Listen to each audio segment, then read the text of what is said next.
We are live. Hello and good evening, everyone.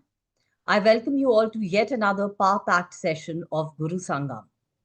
So GuruSangam literally means a confluence of teachers. And through this platform, we invite experts in their field to give you an in-depth knowledge of the subject of their choice. So every talk by our speaker is in-depth, comprehensive, and gives you not only the theoretical background, but also practical tips and insights. So this evening, we'll be covering some topics on cataract and refractive surgery, and this is our 7th session for this year. This is the 3rd edition of Guru Sangam. It's been going on for the last 3 years. Before we begin, I'd like to acknowledge and thank Dr. Partha Biswas, the president of AIOS, Dr. Santosh Honavar, general secretary of AIOS, and Dr. Manoj Mathur, honorary treasurer, for their very, very precious insights and inputs in curating this whole program. We have an entire galaxy of very renowned speakers with us this evening. So I'll just introduce them one by one. We have Dr. Vaishali Une from the Government Medical College, Aurangabad, Dr. Bhavani Raina from AIMS, Jammu, Dr. Rohit Rao from Sri Ganesh Vinayak Eye Hospital, Raipur, Dr. Divya Manohar from the Arvind Eye Hospitals, Thanjavur, Dr. Preeti Srinivasara Raghavan from Dr. Agarwal's Eye Hospital, Hyderabad, and Dr. Madhu Uddaraju from Dr. Ramana Raju's Vision Tree, Vishakhapatnam. We also have a very stellar panel of experts who will be giving their inputs and insights at the end of the talks. So I welcome them very warmly to this session. And thank you so much, all of you, for sparing time to be with us and guide our PGs. So we have with us Dr. Amulyanath Sahu from the Sanjukta Eye Hospital, Mumbai, Dr. Chitra Ramamurthy from the Eye Foundation, Coimbatore, Dr. Dharmendranath from the Agra Eye Center at Agra, and Dr. Jagannath Boramani from the Surya Netralaya, Mumbai. Thank you so much for your presence here. It's really our pride and privilege to have you all this evening joining us. So this is just the program, highlights of the program. So we have talks on SICS incision, how to master it, SICS, what do we miss to teach, masterclass on Capsulorhexis, power and flow, mastering phacodynamics for safer cataract surgery, refractive cataract surgery, and a primer to phakic IOLs. I'm Dr. Tinku Bali Razdan. I'm a vitreoretina consultant at Sir Gangaram Hospital, New Delhi, and I'll be your moderator for this session. Joining me is also Dr. Arshi Singh, who's the co-moderator. She's from Guru Nanak Eye Center, New Delhi. So with that, I welcome all our panelists, our speakers, the audience, and I'll just stop sharing my screen. For the audience, I'd like to say that we have a comment section on the Facebook Live and also on YouTube. So please do keep your questions coming in, any perspectives, any questions, anything that you'd like to share. Please put it in the chat box and we'll be taking up the questions after the end of the session. So with that, I request our first speaker, Dr. Vaishali Une, to please share her slides as we go on to her presentation. Professor Vaishali.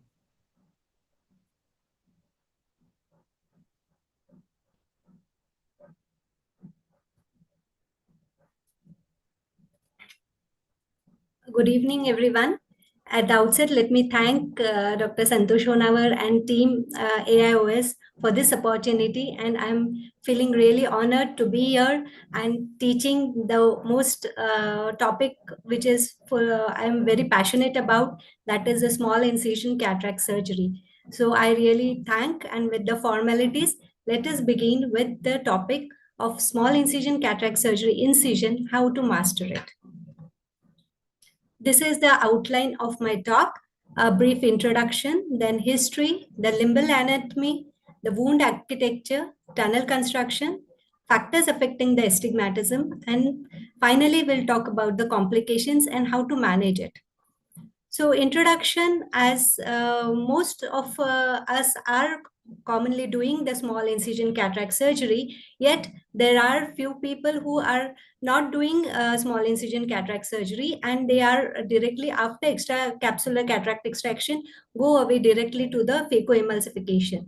But I am really thankful now that Dr. Amulya Sahu and Dr. Boramani are here, who have propounded and pioneered this small incision cataract surgery worldwide with so many chapters all around the world. And there are many advantages to learning SICS and doing SICS.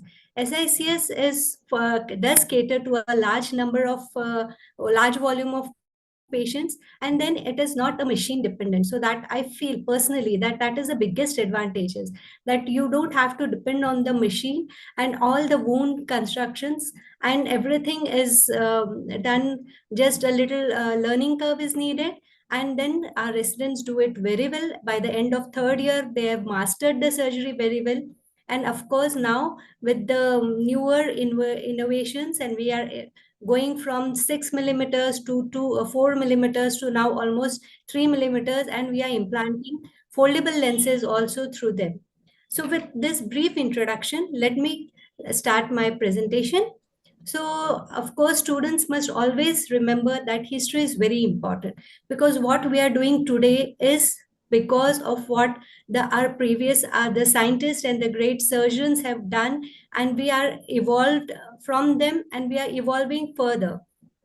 So it is rightfully necessary to remember Dr. Richard Kratz, who was the first surgeon who made the scleral incision, and by increasing the wound healing and decreasing the astigmatism. That was in 1983. Later on, Gerard and Hoffman named this posterior incision as the scleral tunnel incision, which we commonly now say that. This was in 1984. Then Jack Singer conducted a trial on astigmatism and developed the tunnel incision or frown incision.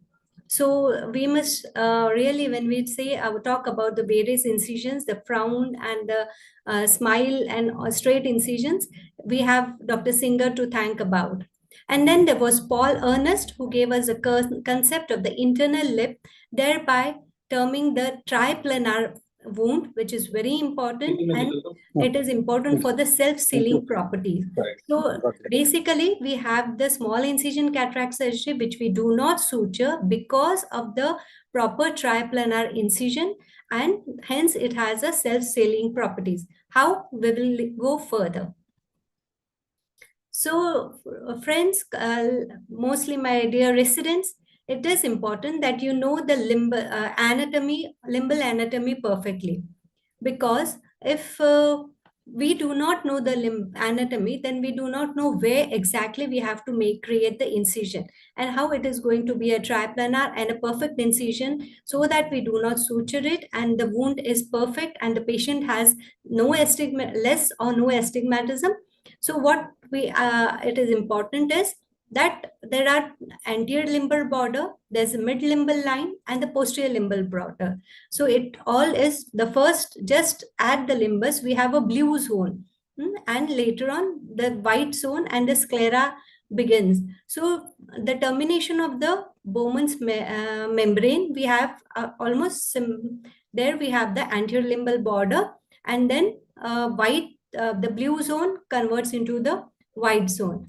I now remember my professor who used to teach us, he always used to say that where the white meets the blue, Schwalbe's awaits you. So that is a line from the textbook. So you have to remember these zones very importantly, because posteriorly it blends with the whitish area, white junction, overlying the Schwalbe's line and end of the Descemet's membrane. So this zone is very important for all of us to know and remember when creating the wound. So how do you create the wound architecture? So there are two incisions primarily we have to remember. One is the external incision. This is the external incision, and this may be according to the size of the nucleus. So in pre-senile cataracts, when we have very soft nucleus, we can do with just a 4 millimeter or 3 millimeters incision, and But if a nucleus is hard and grade 4, so we can extend this even to 7 to 8. But then remember, if the tunnel is proper, whether there is need to suture it or not. Then these yellow things, what you are seeing here, these are the side pockets. These are very important for the nucleus to accommodate and come out. So though practically it will be just a 6.5 millimeter external incision, we have to make the side pockets at both the sides and then go inside. Then there is the internal incision. We cross over almost 1.5 millimeters to 2 millimeters in the cornea and then take the internal incision, which can be 7.5 also or 6 according to the incision and what length you prefer according to the nucleus. I will show the videos also. So what I was talking about was the triplanar incision. So here you have to start from the sclera, go inside and then go into the cornea. So this becomes the 3 planes, and this is what is needed so that the incision becomes truly self-sealing. Samuelson, Gills, and Sanders had stated that the corneal astigmatism is directly proportional to the length of the incision and inversely proportional to the distance of the incision from the limbus. So we have the concept of a funnel, incisional funnel. So as further we go from the cornea, we ensure that there is less astigmatism, and the size, the how we make the configure the incision also helps in determining whether there will be astigmatism or not. So the scleral incision components are: first step is the initiation. With the help of a knife, usually 15 number blade, we make a groove, and then with the crescent we extend our into the sclera. Second step is the propagation by being in the right scleral plane. And third is the extension when making the scleral pockets, extension into the anterior. So here comes the incisional funnel. So what I was talking about is further we go from the limbus, we have less astigmatism. So you always have to imagine this funnel, so you know that you are not going to be make the wound as highly astigmatic, and don't be too close. If the length is large and it is too close to the cornea, you will definitely get astigmatism. So remember this incisional funnel whenever you are making the incision. So Cox stated that the funnel incision is that imaginary safe area where it causes a minimal effect on the incision. So this is again what the size of external incision. I'm just repeating all this for the benefit of the students so that they get this fixed idea when they were making this SICS incision. So then this is the scleral tunnel, go inside 2 to 2 millimeters, and then once in the cornea again 1.5 millimeters, and then this is the internal incision, anterior entry into the anterior chamber. So let's come over now to the types of scleral external incisions. We have a smile or anti-frown, the straight frown, and the inverted V shape. What are these? So smiling or anti-frown, this was coined by Kratz, who said that it is least popular because it causes significant flattening. Remember what I told you, it is not in the incisional funnel, and it gives you the astigmatism. Now, the frown, which is the most commonly done, little difficult. Usually our residents, I insist for making this my frown incision, but they start off with the straight incision and then slowly in their second year, they convert it to the frown. But it is always, I would like to suggest to them that always try at the beginning itself, try with the frown incision. And this is the best option for the sutureless SICS sutureless surgeries. Just now I said that the straight incision is very easy to construct. It fits in the incisional funnel, and if it matches into the and it is easier for instrumental maneuvering. The inverted V-shaped or the chevron incision is also the two straight radial incisions which meet away from the limbus. They go away, and this again it has the same effect on the astigmatic uh, astigmatism. A small clinical nugget is that whenever you make the incision, if you have senile cases of when the patients you feel that there are the patient is a glaucoma suspect, you can make the incision little superotemporally, or I will come to the temporal incision also, so that for the later surgeries we have this area for the glaucoma filtering surgeries. So let's begin with the surgery proper. I know students must be wondering where are the videos? It's just theory. So no students, here are, I'm going to show many videos.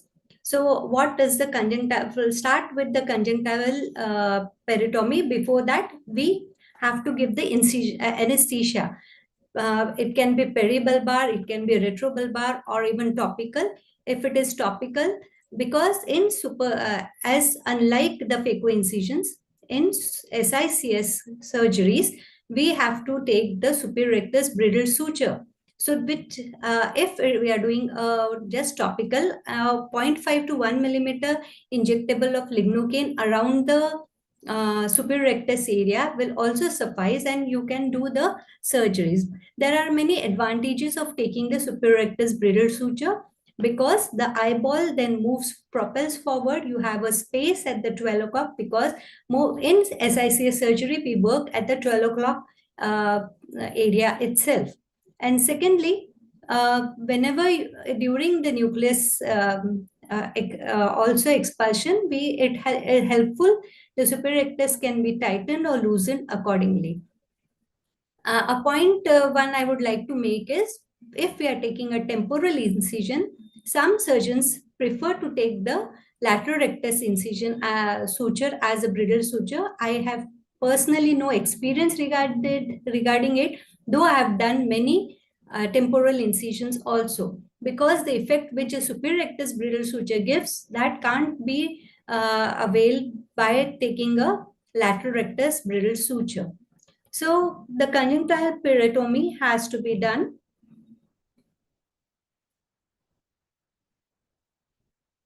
Again, depending on the size of the length of the incision. Here, I'm doing it with the Tux knife. So we have the episcleral vessels have to be drained, and then you make use of the bipolar electric cautery. Just cauterize very superficial. A word of caution that initially most of the residents are not aware of how much to cautery, and inadvertently they can be the sclera can be cauterized deeply, and thus there occurs the thinning of the sclera, as well as the astigmatism will also again be a factor when you go do the cauterization deeply. So residents, be aware that you have to just superficially cauterize it, and do not go near this blue zone. You can clearly see here, avoid this. You do the superficial cauterization in this area of your external incision.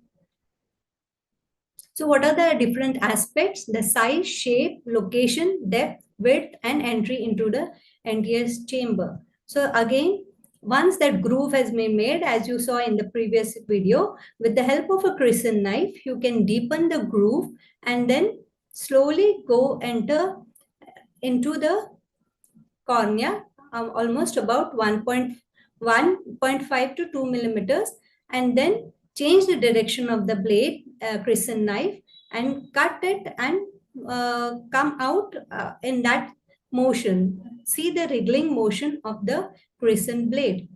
Here is another video which is always also trying to show you the movement which you have to make with the crescent blade while making the scleral incision and the scleral pockets.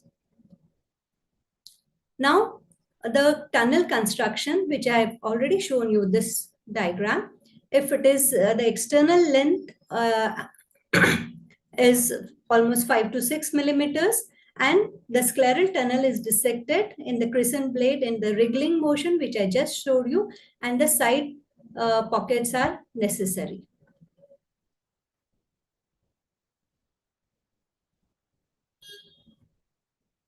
So few tips: never hold the lip of the incision. There are chances of having rag tear at the incision site. Hold at 6 o'clock position whenever you are making the incision. It has two advantages. You get the eyeball goes downwards, so you have more space to work on this area. And secondly, if at all in cases of a novice residents or surgeons, if you hold and rehold, there can be a subconjunctival hemorrhage because of the trauma of the forceps, colibri forceps. So it is at 6 o'clock, so it gets covered with the lower lid. Hence, here there are no hemorrhages, and the patient has a white eye the next day. Now coming to the internal incision, we have talked in depth about the external incision. You have to go from the superficial sclera, from the sclera, and in the internal incision. At the anterior chamber, you have to use the angle keratome dipping into the anterior chamber. Construction of valvular incision has to be triplanar. I am repeating it again and again because this is important for making it a self-sealing incision. Another tip: inject little visco in, because and this is the dimple. So this is what you have to know. Again, I'll show this video again.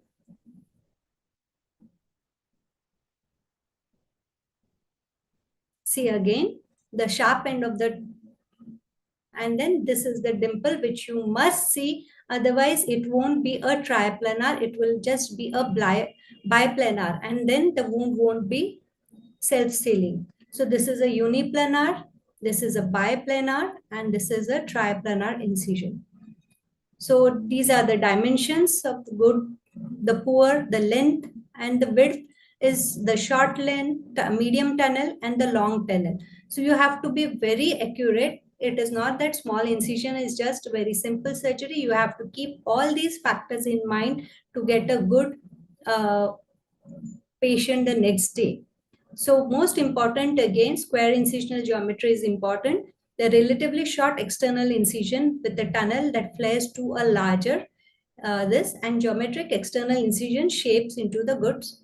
So what are the causes of astigmatism?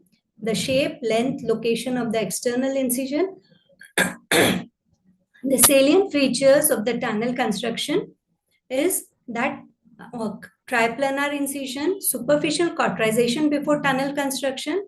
This is important because the risk of pre and post-operative hyphema will occur, and you have to then struggle with the hyphema, and the rest of the surgery becomes tedious. Then sharp tunnel instruments are needed.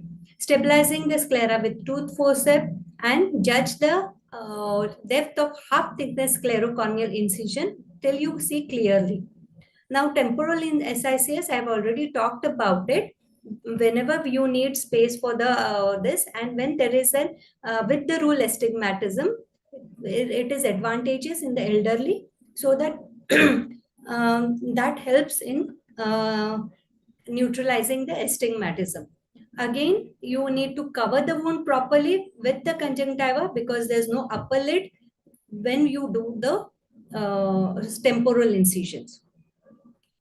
Coming to the complications, if the incision is very superficial, you have to, here you have see that it just there occurs a buttonholing. So how to manage it? Try it from the different plane and then do it, manage it. So if it is very superficial, you have a buttonholing. If it is very deep, you have a premature entry. So see, now here the blade is not at all visible. So always see that the blade is just visible. Now here my resident was trying it. He saw the gush of aqueous. So now he's trying it from the other end. So this is how you manage. You hold your breath, take a deep breath, and you can manage it if it is, you diagnose it very early.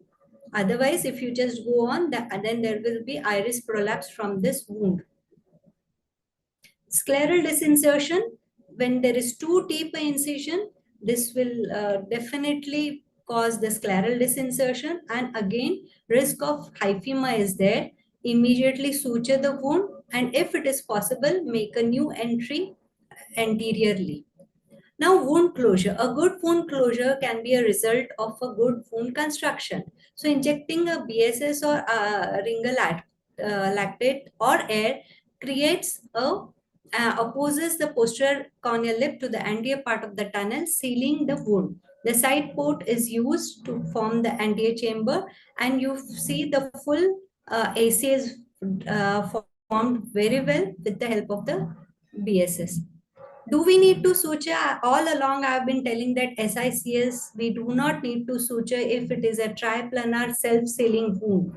Yes, what are the indications? If there is a shallow anterior chamber suggesting a wound leak, or if it is a premature entry, which I just showed, if you go so deeply, or alternatively a buttonhole when it is very superficial, don't hesitate to suture. Finally, it is the patient's eye, and you don't need complications to be made. So leave your ego aside and definitely suture it. You can suture with the infinity suture so that the lips of the wound are approximated properly and there are no astigmatism. If you just take a single suture, then there are chances of having astigmatism. Whenever there is a PCR, with or without vitreous loss, always suture it. Even if it is a small rent, with you have placed the IOL, but don't hesitate to suture it. Combined procedures, when we have done with the triple procedures like SICS with the IOL and the glaucoma surgeries, always suture it. Pediatric cases, yes, you need to suture because of low scleral rigidity, and similarly when there is high myopia. So this is what I thought. I'm glad. I thank you. I hope the journey through the tunnel was good. And there are some wonderful animated videos by Dr. Boramani sir also. I wanted to incorporate, but I knew sir is there. So he has some wonderful videos on the incision. And at this, there's one acknowledgement to make. I am thankful to my resident, Dr. Ashwam, and to my daughter, Dr. Saloni, because of the Indigo flight. My original presentation is at home, and here I'm stuck. So on the WhatsApp, I tried to make this presentation. So thank you. And again, thank you for the opportunities. All the questions are most welcome. Thank you. Thank you, Dr. Vaishali. That was a very comprehensive and a very clear talk, and so well illustrated with all the videos. And more so when you made it last minute, I think you did a very stellar job. Thank you so much, and congratulations to you. Thank you so Wonderful. much. Thank you. Everything was crystal clear. I think the PGs would have really benefited from your talk. Dr. Thank you Arshi? so much. Absolutely, ma'am. Very, very fine points about how to avoid hemorrhages, have a clean eye, what makes the astigmatism go away, what are different points to take care with the incision not being ragged. Very practical tips. Thank you so much. And I would also like Dr. Baramani to give some expert comments, sir, about how you think that residents could practice so that they could make their incisions better from the very start. Yeah. Thank you very much. Dr. Vaishali has given a fantastic talk, and she has practically covered everything right from the beginning of the incision to the end of the incision, everything about the incision. Now, mainly, I think this program is targeted towards the residents, but residents should learn SICS as if it is definitely a stepping stone toward the phaco surgery. Everyone should learn phaco surgery also, but SICS also is a wonderful surgery. It should not be imbibed in residents' mind that this is an inferior surgery. Maybe only in difficult cases somehow you can you can come out with SICS surgery. It's not like that. We in our organization we promote SICS as a premium surgery. So basically, you should learn what is the basic things taught in the SICS, which most of the institutes are teaching, isn't it? But slowly, if you become a master in SICS, slowly you should shift towards a premium surgery. because then the premium SICS surgery gives a wonderful result. I'll just cover in 2-3 sentences. First of all, Dr. Vaishali talked about the SR superrectus bridal suture. So every learner should, because it makes surgeon very comfortable, you should go for a bridal suture. Olden days, it was a must because that time good speculums were not available. We used to retract the lid with sutures only, and then we used to take a bridal suture. And it was a, basically we used to do intracapsular extraction. So for that, we used to make the eyeball down with a superrectus suture. But now with the modern surgery, if a person becomes expert in SICS or any surgery, bridal suture is an unnecessary trauma to the eye. It is not required for any surgery, means any SICS surgery or even a phaco surgery. Interestingly, I keep asking the learner or the PG students one more question about the superrectus suture, which many 50% of them are not able to answer it. Like superrectus is supposed to elevate the eye, it makes the eye look upward. But when we pull the superrectus with a bridal suture, why the eye looks downwards? So 50% of the residents, they can't answer this question. Second thing, Dr. Vaishali talked about the 6 o'clock, fixing at 6 o'clock in the beginning of the surgery. It's a good idea. Whatever the bleeding takes place, it is hidden under the lower lid. But I feel if you fix the eyeball at 6 o'clock, that fixation point acts as a fulcrum. And then the eyeball moves a lot during the dissection. So preferably should fix somewhere near the where you are starting the dissection. So I fix it on a bare sclera, but not the incision. A little away from the incision, you should pinch the sclera, bare sclera, so that the eyeball becomes very much fixed and your dissection becomes smooth. And I don't remember whether Dr. Vaishali, whenever you do the sclera dissection, the eyeball should be made very taut, either with a AC maintainer or with viscoelastics, because then the walls of the sclera get extremely stretched and the tearing becomes very easy. It's just like tearing a cloth. When two people hold and stretch the cloth, then the scissor pass very easily. So similarly, the crescent knife can pass easily. And she has correctly said it should be done with the wriggling movements. If your crescent is very sharp, you can easily do the side to side movements also. But most of the scleral fibers are radially oriented in the scleral tunnel region. So if we just do a wriggling movement, the tearing of the scleral fibers is less. It is just doing the dissection. Mainly it is doing the dissection. So keep doing the wriggling movement. And secondly, with the wriggling movements, the walls of the incision, the tunnel's roof as well as floor, they are not absolutely smooth. They are little rough. So the healing also is very better, perfect. If it is slightly ragged incision or if the walls of the scleral tunnels are little roughened. Now I'm talking about the premium surgery. Just in 1 minute, I'll cover it. Like many surgeons now they talk, yeah, I used to take a superior scleral tunnel, but now I do a temporal. I'm very comfortable with temporal. But in my opinion, should not talk of superior or temporal because it should be preferably on the steep meridian. Most of the aged patients have got the astigmatism, which is against the rule. So you have to sit temporally. I preferably sit exactly on the steep meridian. So I mark the steep meridian using the axis markers and even the reference markers and axis marker as whatever markers we used in toric IOL. I exactly mark the incision and then modulate your incision. This I am talking about advanced cataract surgery. It's not for the beginner. You have to be a master in tackling different types of nuclei through different types of incision. But for example, if the astigmatism is high, like 1.5 astigmatism, and the steep axis is 80 degrees. So 80 degrees is a super axis. Then don't go for frown. On the contrary, take a straight incision of 6 millimeter. That will neutralize that 1.25, 1.5, and you will get almost a spherical cornea. If you take a frown only, then it will neutralize only 0.75. So patient again will, residual astigmatism will be 0.75. So try to titrate the incision against the astigmatism. So definitely person with his experience and with his type of incision will come to know. If I get a spherical cornea and if I don't use I don't want to induce any astigmatism, I take superior temporal and U-shaped incision. It is not a perfect U-shaped, but extremely curved incision. So with extremely curved incision, even with a 4.5 mm incision or even a 5 mm incision, there is no induced astigmatism because in the scleral tunnel, we are slightly away from the cornea. Whatever the central curved part is there near the limbus, that only takes part into the astigmatism. Even a 3.2 or 2.8 clear corneal incision in phaco, it is more nearer the limbus. So that is equivalent to maybe about almost 4.5 mm scleral incision. So it doesn't induce astigmatism. It is more predictable. So if there is a moderate astigmatism, you take a frown. If the astigmatism is very high, you take a straight incision. If secondly, temporal incisions, they are not very well in neutralizing the astigmatism. For example, if I get a 2.5 diopter incision and the steep axis is temporal, then I take a straight 7 mm temporal incision, and then I take a clear corneal incision on the opposite side. So to have the maximum neutralization, then somehow I am able to neutralize about 1.5. So whatever I am talking, it is almost predictable in more than 80% of the cases. So instead of doing only superior scleral incision or only doing a temporal phaco, one should learn this technique.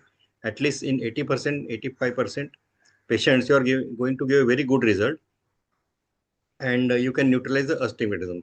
So frankly speaking, I have stopped doing phaco 10 years back, because now I feel that whatever I am doing is a premium SICS surgery, and my charges in private practice are more than my neighboring phaco surgeons of my age. Even in India, the highest charges are for SICS with a monofocal IOL, which is about 3 lakhs.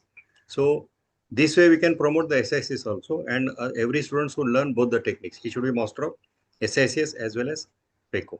Thank you. Thank you. Thank you, sir, for those excellent pointers and tips that you told us to make SICS a truly refractive surgery. Thank you so much. Dr. Dharmendranath, sir, anything that you would like to add to this? Any perspectives that you may have before we quickly move on? Thank you, Dr. Bali. Thank you very much. That I am really sorry that I became late because I was not having the connectivity. Anyway, so whatever the Dr. Boramani has said is extremely very well he has explained. And this is now the phaco surgeons, in my opinion, they should also learn the SICS, because this SICS bails out so many of the complications. So whatever he is saying, that's absolutely correct, and I just follow his guidance. Also myself, I like his surgery and his techniques. Thank you very much. Thank you, sir. Ma'am, So with Dr. that, Vaishali has a comment to make. A quick comment. As Boramani sir was talking about the superrectus brittle suture, my personal, I always use the superrectus suture only, and the lower lid I take the suture. I never use the speculum. And I find that most of the times when there is the students get a deep socket, a patient with deep sockets, usually our patients do have those. So they find making the incision because of the, even as because of the speculum also, it becomes difficult. So this is very useful. You take the brittle suture and the lid, so the speculum does not come in the way while making the use of the scleral tunnel. So just Correct. a small tip. Thank you. Yeah. thank you. Thank you. So with that, we move on to our second talk for this evening, and I invite Dr. Bhavani Raina to speak on her topic, that is, what do we miss while teaching SICS? Dr. Bhavani. Good evening, everyone, and I want to thank Divos for providing me with the opportunity. Am I audible? Yes, yes. Lovely. Yes. Okay. So I shall be talking about SICS and what are the things which we do not emphasize when we teach SICS to the residents. We all know that it has revolutionized the cataract surgery. It is economical. Sorry to interrupt, doctor. Can you just begin in slideshow mode, please? Just a second. Is it okay now? Thank you. Perfect. Awesome. Thank you. So we know that it has revolutionized the cataract surgery. It is economical. It is not dependent on high-end machines. You can even use a basic microscope. It is sutureless. In the days of ECC, half the time was lost in suturing. So you do not need to suture the tunnel. You do not need to remove the suture after 40 days. And the visual rehabilitation is quick. And also you do not face the suture-related scars on the superior part of the cornea. It is valid for all types of cataract, soft cataract, hard cataract, rock hard cataract. This is a cataract that I operated today. So I don't think it's a good choice to do phaco on such patients. And this patient has other eye with similar type of cataract. So you can use both the rigid and the foldable IOLs. You can use the EDOF IOLs. You can use multifocal IOLs. So there is no limitation. There is no restriction. CCC is not mandatory. If you know it, it is good. But even if you do not know a perfect CCC, you can go for a controlled cane opener and the result will be equally good. Now we all talk about the essential requisites of SICS, a well-constructed sclerocorneal tunnel. It has been discussed in detail just before this presentation. good hydro procedures, good nucleus delivery, a proper placement of the PCIOL, and a well-formed AC and a well-opposed tunnel at the end of the surgery. So what we do not emphasize?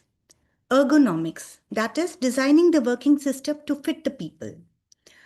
Normally in our setup, the moment the consultant gets up from the operating chair and the resident sits on the operating chair, he just starts operating. He doesn't see whether his IPD is adjusted, whether the height of the table and his position is adjusted, whether the foot end of the microscope is at a position where he can actually use his foot to press it. So it is very important that the residents know how to fool around with the microscope.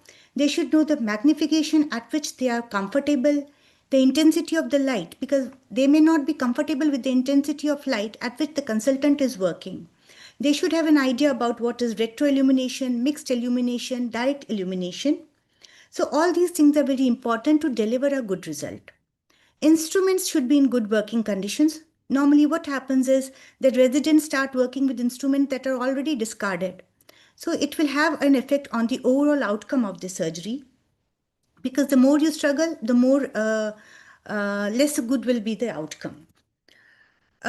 Then bridle suture, it has been discussed in detail. I just wanted to say that I believe that it is a step that should be learned at least when you are beginning your career. And this suture not only provides a good operative space, but it also provides a good counter pressure, especially when you are using visco expression for the nucleus delivery. And what is important is that once the resident is passing the bridle suture, he or she should ensure that it passes through all the muscle fibers. I have a video here. Bridle suture has been passed. Apparently, there is an excellent space superiorly, but actually only half of the fibers have been got through the suture. So it will have a bearing once the surgeon is doing the nucleus delivery. If you see this video now, the moment all the fibers of the muscles are caught, the eyeball will automatically move downwards, and this is when the bridle sutures should be passed. It not only provides enough operative space, but also the counter pressure which may be required during the expression of the nucleus.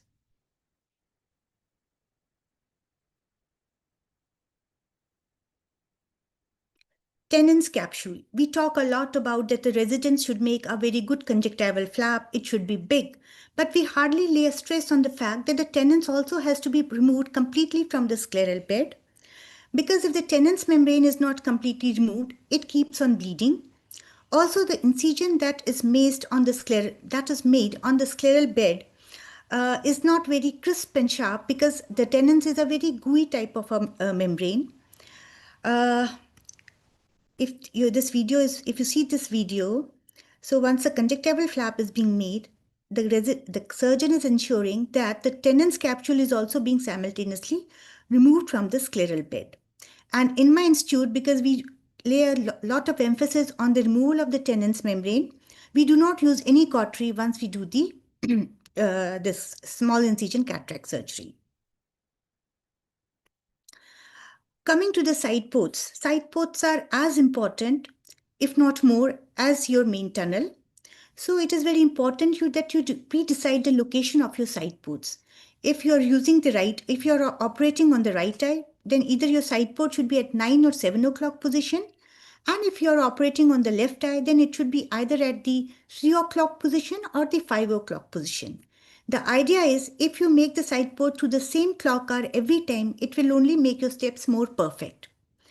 It is very important to avoid too long side ports. That is, the resident should ensure that the side port is just like a stab incision rather than going into the corneal tissue. Then what happens is that the field of surgery is too away from the side port and your control becomes less. Side ports should not be too wide, otherwise they keep on leaking and the chamber is not stable. Side ports should not be too close to the main tunnel, because sometimes inadvertently the main port may get enlarged and become part of the side port. Then all the benefits that a resident is having of the side port will get lost. CCC. Well, as in most of the setups, now small incision cataract surgery is being done for harder cataracts. So a CCC should be large. It should not be less than 5.5 mm. because if it is a small CCC, it is very difficult to bring the nucleus into the AC through the small CCC. The margins of the entire capsule will prevent this, and there is an increased chance of causing zonular dialysis. In case there is a small CCC and the resident is not able to enlarge it or is not trained enough at that stage to enlarge it, it is better to give relaxing incisions rather than trying to struggle through a small CCC. Again, in this video, the CCC is small, so the resident is giving small radial cuts in the mid-periphery, ensuring that he or she is not going into the extreme periphery so that the nucleus can be quickly brought into the anterior chamber without much struggle. Hydro procedures. Well, coming to the hydro dissection, it should be sufficient but controlled. When I mean control, it means what I mean by controlled is that once the fluid is injected, sometimes it may not go to the opposite end and may fall short into the center. So it's better to give gentle taps on the center so that there is no collection of fluid in the bag because it can lead to PCR. Again, hydrodelination. Many people believe that hydrodelination creates unnecessary epinucleus and lot of cortical matter, and cleaning up the cortical matter is a tedious thing. However, hydrodelination provides you with a protective encirclage, and since most of the surgeons will be graduating from SICS to phacoemulsification, if they can do a good hydrodelination, it comes very handy during phacoemulsification. Again, this is a video. So the fluid is being injected for hydrodissection. The wave has fallen short and has just stopped at the center. So in the next wave, it goes to the opposite end, and this is very important to give gentle taps also. Coming to the nucleus delivery methods, there are different methods. Viscoexpression is a method which is safer. What it requires, it is a good counter pressure which can be given through a bridle suture and slightly a bigger tunnel with deeper side pockets so the entire nucleus can come out easily.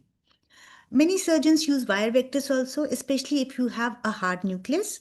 However, once the resident is using a wire vectors, they should ensure that they do not go to the extreme periphery because sometimes while delivering, making the nucleus sit on the ring of the wire vectors, they drag the inferior iris along, and this leads to a very big inferior iridodialysis. Again, in this video, there is a beautiful hydrodelination ring, and then visco is being injected and the nucleus comes out easily, leaving the cortical matter, which can be then cleaned up. Again, in this video, the wire vectors is being used. It is a very soft cataract, so there is actually no material that can sit on the ring. So the surgeon fails to get any material out through this wire vectors. Then he shifts the gear, takes the viscose surgical device, and this soft cataract comes out easily. Basically, the method depends upon the ease of the surgeon. I personally believe that viscoexpression is a safer and a easier method. Then let's come to the subincisional lens matter.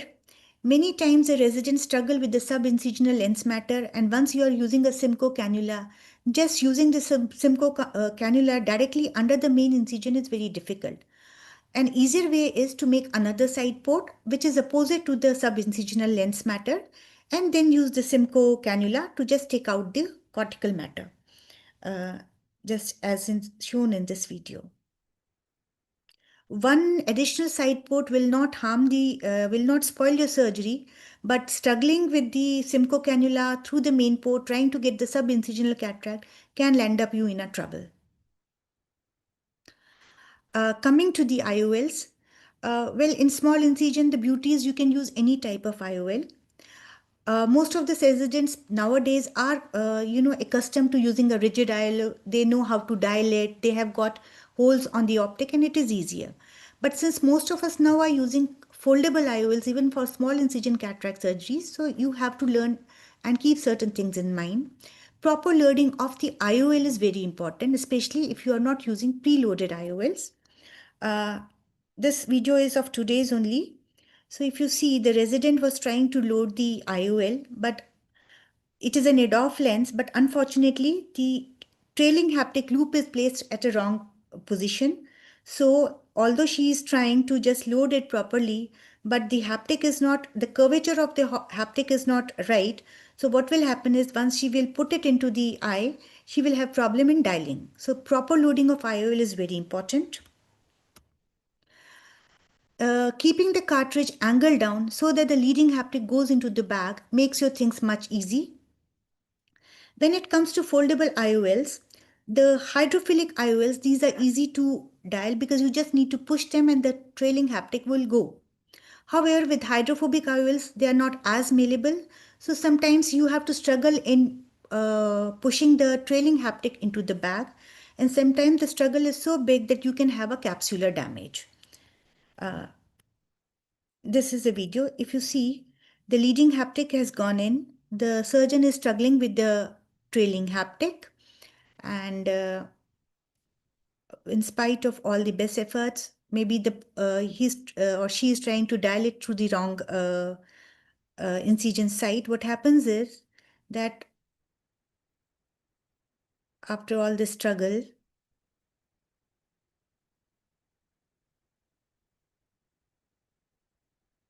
there is a zonular dialysis, and the whole good work, whatever the surgeon has done, is lost. Before declaring the surgery over, it is very important to seal the side ports. However, overhydration of side ports should be avoided because sometimes in their zeal, the residents hydrate the side ports a lot. This builds up the pressure inside and the iris comes out through the side ports. And at the end of the day, you do not want your surgery to finish with your struggle with trying to push the iris in. So the takeaways are that the surgery is not a one-day game. And the resident should revisit the steps in their imagination multiple times before they do it on the table. They need to see the videos, observe their seniors, but what they most importantly need to do is that they should observe their own colleagues. Because once you are seeing an expert doing a surgery, it looks like a cakewalk. But once they see their own colleagues doing the surgery, they will find them struggling at each and every step. And these are the struggles that they will themselves face once they start operating. Even a minor step going wrong can spoil the whole surgery. So, if you have made a very good, fantastic corneoscleral tunnel, but your side port is not placed right or your side port is not proper, you will have a struggle with the iris, you will have a struggle with the chamber, and then one thing leads to another thing, and you can have so many complications. And apart from surgical skills, it is very important that the residents give a proper attention to ergonomics and their seniors actually make them aware about this ergonomics part so that even in case there is some complication also, the surgeon is comfortable in a position and can deal with whatever the complication comes his or her way in an efficient manner. Thank you. Thank you, Dr. Bhavani, for that exceptional talk. You highlighted some unspoken practical pearls and some real world challenges, that textbooks don't cover. So thank you so much for those nuggets of wisdom that you shared. I think it was a very useful talk for all our budding surgeons. So with that, we move on to our panelists. Dr. Sahu has joined us. So Dr. Sahu, good evening, sir. Anything that you would like to comment or any perspective that you would like to share? See, both of them presented very nicely. Uh, One point I want to bring here. See, we are competing with the FECO people, and they give a very good clean field. When you are doing the brittle suture, we are creating a messy atmosphere there. And all the senior people must take care that they should not use the brittle suture because we are doing thousands of operations without these things. And professor like Une and all those people, they must give up their old habits, move into the different, those students learn the right things. And because you are used to that kind of comfort, because it should not be passed on to the students. That is one thing I feel that Pune and the senior people must take care because that is the old habit, go die hard, that kind of thing. Because we are comfortable there and we are repeating, but the students are learning the wrong thing. And when you see a SICS surgery and compare with the FECOR, no young people will like go for the SICS because it looks messy, bleeding and all sort of things. You should give a very clean field so that they get, yeah, we are competing with the best. So that kind of standardization should be there. That is one point. And second point, And then Bhavani said that we don't use cautery, but cautery was not used by Gunesh. He was doing erasing, not cauterizing. So you Yes. can do a erasing thing, and because superficial vessels are there, you don't have to cauterize it. Right, right, sir. Then you create astigmatism and burns, scleral burn, and all sort of things. So erasing is not a problem. But if it, even if those who are doing transconjunctival, they are not doing anything. They are, the bleeding is there. There is nothing harm about it. But if you are doing a conjunctival and tenons dissection, so it is better to erase. If you are doing transconjunctival, no problems. The third point is side port. If people are doing a flat blade, should be avoided. You should do always a MBR blade. MBR plate. Yes, sir. Yeah, because see, if you are doing a flat blade, you are creating a square wound, and when you are putting your simple cannula, you are pushing the Descemet's membrane, and Descemet separation is bound to happen there. So always you will use a MBR blade, but the other people they have presented wonderfully, and I think for the beginner it is a good thing. They are professionals, so they have done a good job. So only thing my what I will say, please avoid a brittle suture because it creates a lot of things. People are complaining of foreign body sensations and all sort of things happens there. The beginner too will mess up with the muscle, so it is better. That much I want to add. Like otherwise, presentations were very clear, very nice. Thank you. Thank you. Dr. Ashi, would you like to invite? So, any of the other panelists, Dr. Boramani, Dr. Dharmendranath, anything that you would like to comment on? And That was an also excellent. Yes, I learn just want. Boramani's own modulation. Dr. Nath, sir? Yes, sir. Just I want to tell one thing that I fully agree with Dr. Sahu that we don't like brittle suture at all nowadays. And secondly, that for the students, especially, I would recommend them to use bimanual cannula for irrigation aspiration, because by doing this, they will get more expertise how to handle these two instruments from the side ports and with the MBR knife incisions. And thirdly, I would suggest to use the three-piece IOLs rather than the single-piece IOL, because if something happens, then they can dial it in the sulcus, and that will be more comfortable. And students should use, to start with, if they want to use the foldable lenses, then they should use three-piece IOLs, not the single-piece IOL. This is my recommendation. Whatever you decide, you can do that. Thank you. Dr. Boramani, sir? Yeah, it was a fantastic presentation by Dr. Bhavani. And because SICS can accommodate any IOL, isn't it? In my opinion, see now also I put a lot of premium lenses, I put a lot of foldable lenses. But frankly speaking, optically, the premium material is PMMA. Though it is a very cheap material, it is a premium material. Only disadvantage of premium material is that if your incision is small, you cannot fold it. That is the only disadvantage. You check any postoperative patients like PMMA IOL done 10 years back, you will always see and just put a slit lamp slit on that premium IOL. It looks like a transparent glass. All acrylic IOLs, they have a slight ground glass like appearance. Even as far as the PCO is concerned, premium IOL is best. They prevent the PCO formation also. That is the one thing. Second thing, I put a lot of foldable lenses in SICS, but my incision is never less than 4.5. So unless if I use a preloaded IOL, I don't use a cartridge, because for 4.5, you just with the forceps do bend the lens slightly and put it, because this will help in preventing all those micro damages which take place in the cartridge because of excessive folding. So most of the IOLs I place without without using a cartridge, because that is the advantage of scleral tunnel incision. Thank you. Thank you, sir, for those Ma'am, I pointers. would like to add one point. Yes, please. I totally agree that in place of Simcoe cannula, if we ask residents to use the bimanual cannula, Correct. it will only bring a better cortical cleanup and it is more controlled also. But because conventionally we are in the mindset of using a Simcoe cannula for SICS, otherwise I also agree that a bimanual cannula is a very good option when you are doing a cortical cleanup.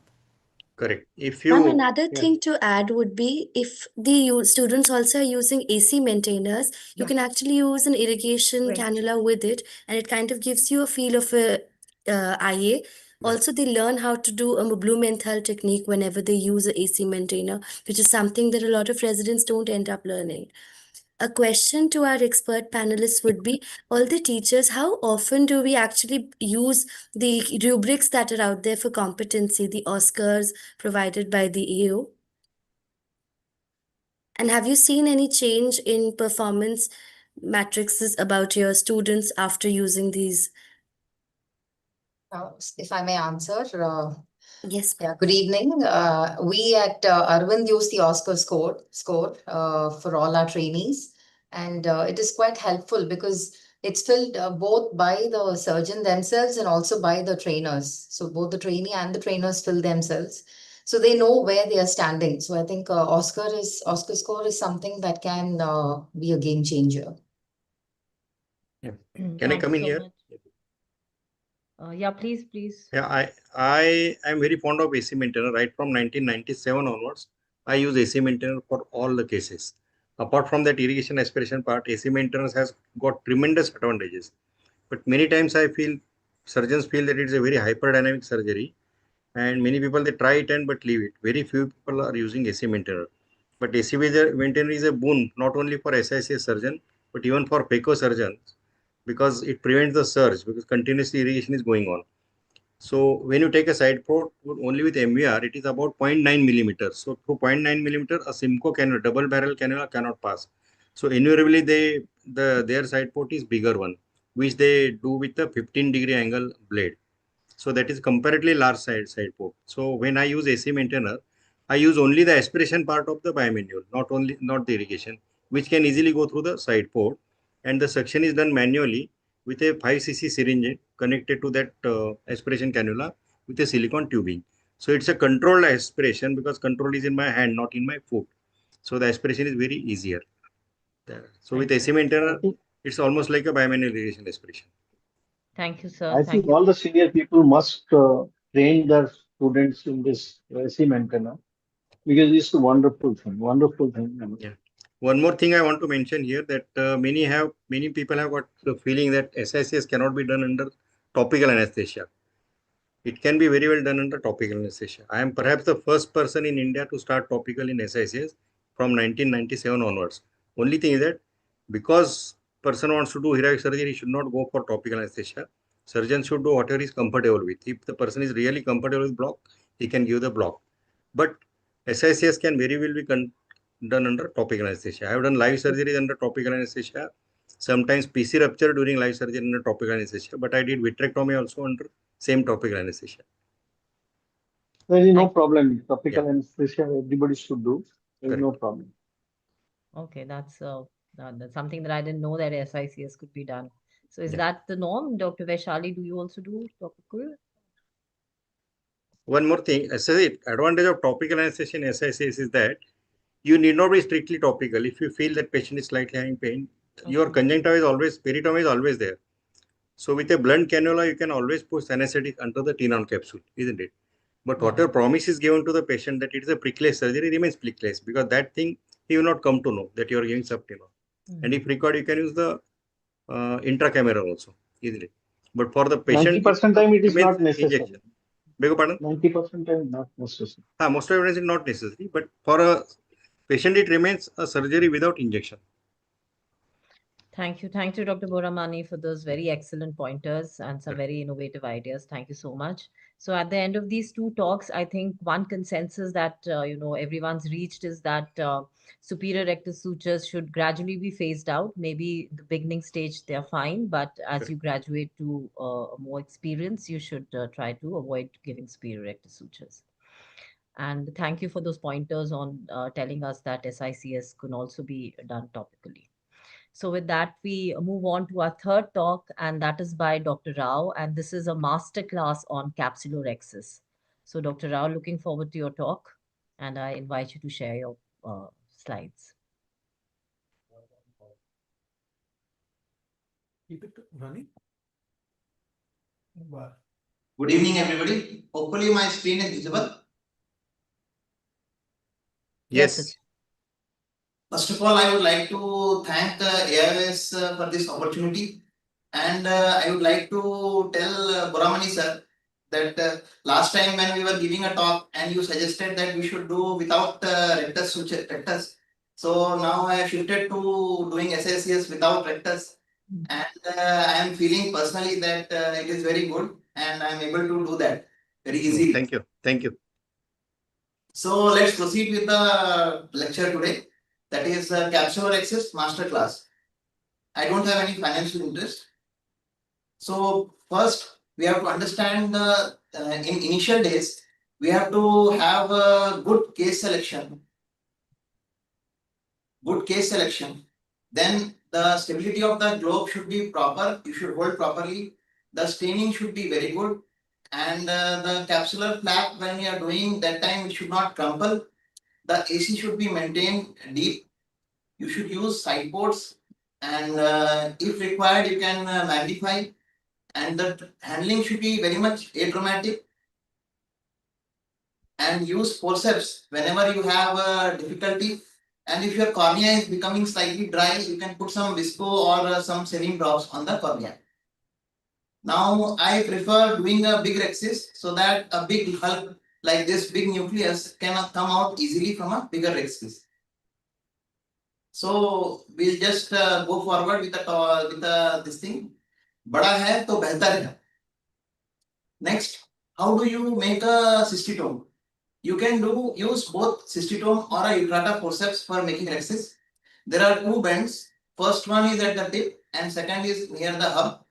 The tip bend has some benefits, which is if it is very long, then it might tear through the flap.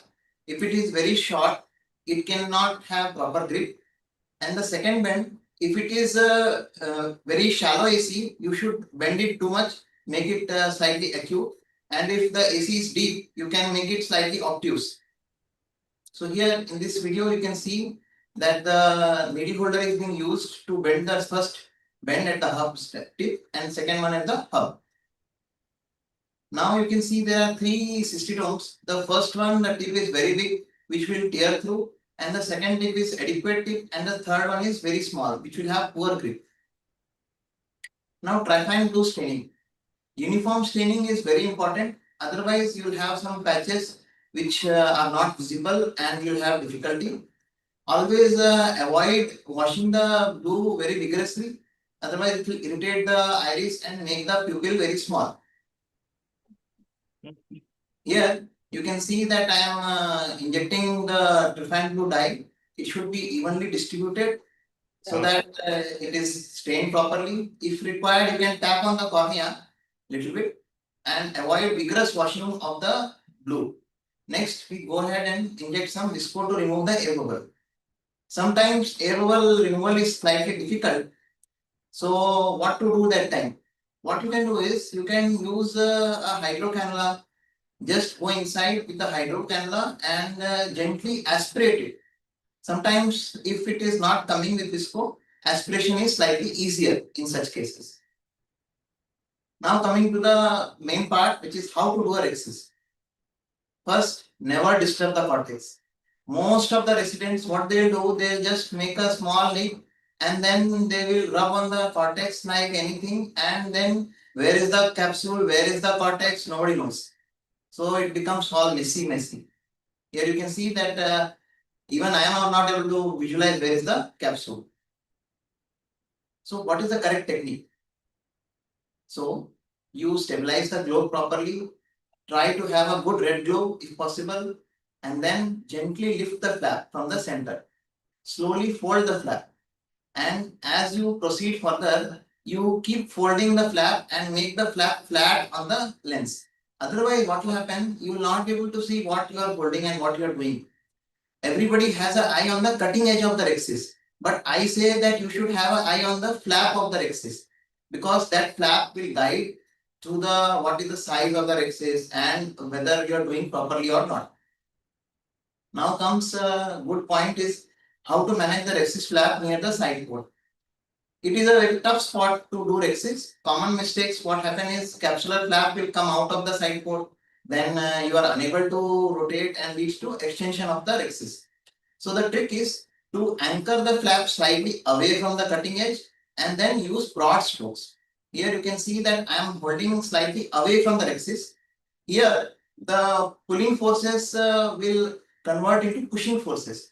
So that conversion has to be smooth. You can see that slowly we pull the rexis initially and then convert it into pushing forces. This pushing force has to be given from slightly away and try to go in one go or two go. Don't come out at this point and inject visco. If you come out and then inject, then 100% the capsular flap will come out. Now, how to do a can opener? Sometimes in initial days we are unable to do rexis. So what you can do is just give some nicks. That nicks should be as close to each other as possible. The nicks are from the uncut edge to the cut edge, and slowly we go circumferentially and make sure that the nicks are as near as possible. Once the nick is complete, we see whether there is any attachment between the central capsular opening and the rim. If there is any opening, we just sweep the cystitome in circular fashion and try to bring the capsular flap near and collect it near the center, and you see if any attachment is there. Next, how to do a rexis with the forceps. What you can do is, you can use the utrata forceps and gently pinch the capsule. This way you can raise a flap. Once you have raised the flap, what is the main principle is to grasp and re-grasp the flap. Whenever the AC becomes shallow, you put some visco so that the AC deepens, and then go near the cutting edge, grasp and re-grasp, grasp and re-grasp. This method we can do and slowly complete the rexis, which is very good, and these forceps helps in complicated cases. Now, this is the most interesting part of the talk is rexis extension management strategy. So first strategy is to just retrieve it as easily as possible. So here you can see that it's a mature cataract. I am trying to do rexis and I'm trying to fold the capsular flap, but you can see that there is some crumpling and there was rexis extension slightly. So I tried to retrieve because I was vigilant and I could pick it up. Now coming to the Little's technique. Here again you can see that the rexis is going under the capsule. We can see that the capsular flap is everything is crumpled up. Our view is very much hampered, and we have disturbed the cortex also. So that's why we are unable to complete the rexis. So I go from main port and do the keratometry, and then you have to unfold the rexis. Once you have unfold, you use the forceps and pull it on the opposite direction. This opposite direction pulling will bring the rexis cutting from outside to inside. So you can see another point in a magnified view. I am slowly pulling the rexis in the opposite direction. This pulling will just slowly bring the cutting into the inside. So this is a wonderful technique and it's mostly works. So everybody should learn this technique. Now, if you are stuck, you can convert it to can opener. So here again we have a capsule in a mature cataract. You can see that slight struggle is there. So we are cutting and converting it to a can opener from the reverse direction. So same principle, we have to cut from the uncut edge and to the cut edge. You have to make sure that the nicks are very small and close to each other. Once you have done like that, you can complete and finish the rexis. Then if the rexis extension is there, you can, one more thing you can do is cut it with vanas and use it forceps. This is my favorite technique. Here you can see that the rexis is extended at the 12 o'clock area. I have entered with the keratome and I am using a vanas to give a curve nick. Once the curve nick is given, we will insert the visco. You can see the flap is nicely elevated. Now we hold the capsule with the forceps very near to the cutting edge and gently rotate. This rotation it should be controlled. Now you can also convert into a reverse rexis. How to do a reverse rexis? First, initially we are going and then we see that it is initially only the rexis got extended.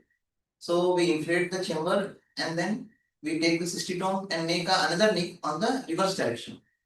And then we rotate the flap in clockwise direction so that we can complete the rexis and we can have a good capsulotomy opening without any further issues.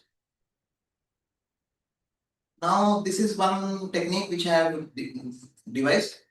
Whenever you have a rexis extension at inferior quadrant, at that time it is difficult to use vanas, and the only option left is to use canopna technique. Here you can see that the rexis has got extended.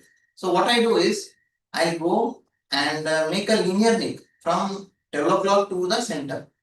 Once I have made a linear neck, I'll enter with the keraton and use vanas to make curve nicks on both the right and left quadrant of the rexis.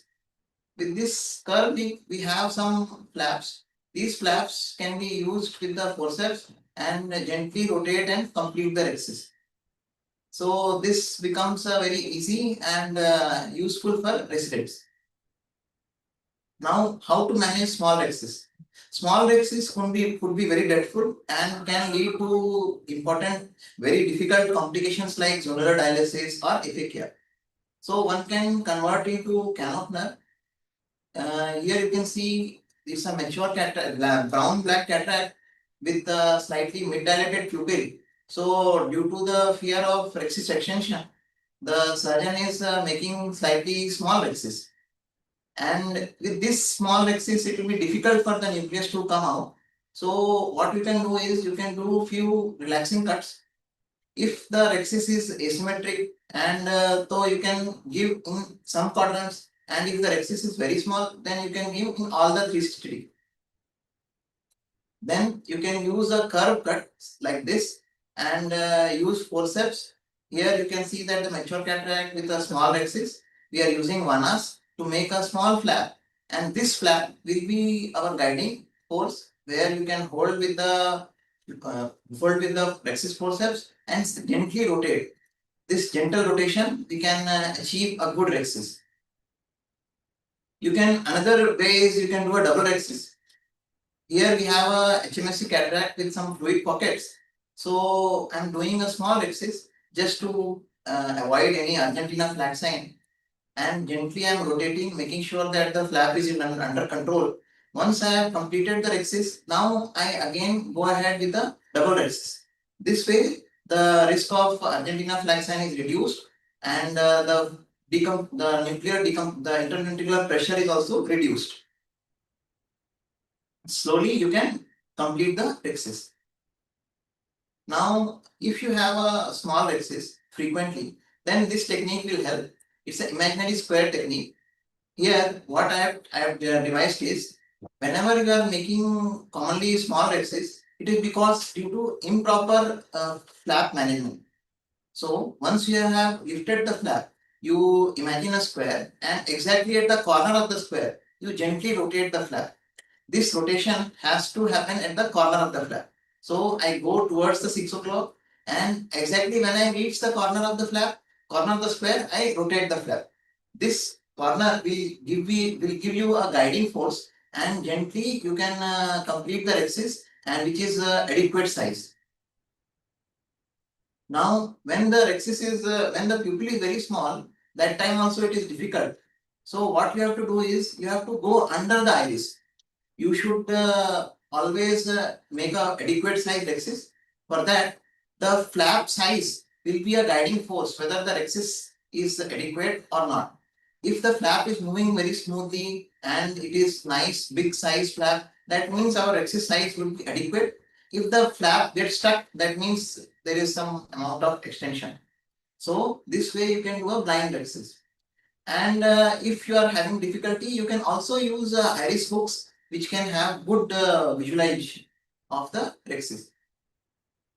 Now coming to rexis in HMSC cataract. So proper staining is very important because there is no red glow. The rexis flap movement should be very smooth because the rexis extension chances are high due to intraventricular pressure, and the rexis should be big enough because we have a big nucleus. So always start with the central cruciate incision. Here we see a HMSC cataract where the intraventricular pressure is more and we have a liquefied cortex. As soon as make a cruciate incision in the center, there is fluid leak. So what I'm doing is I will aspirate it with the cystitome itself. My other hand is aspirating. I'll go inside the lens and try to aspirate whatever fluid I can aspirate.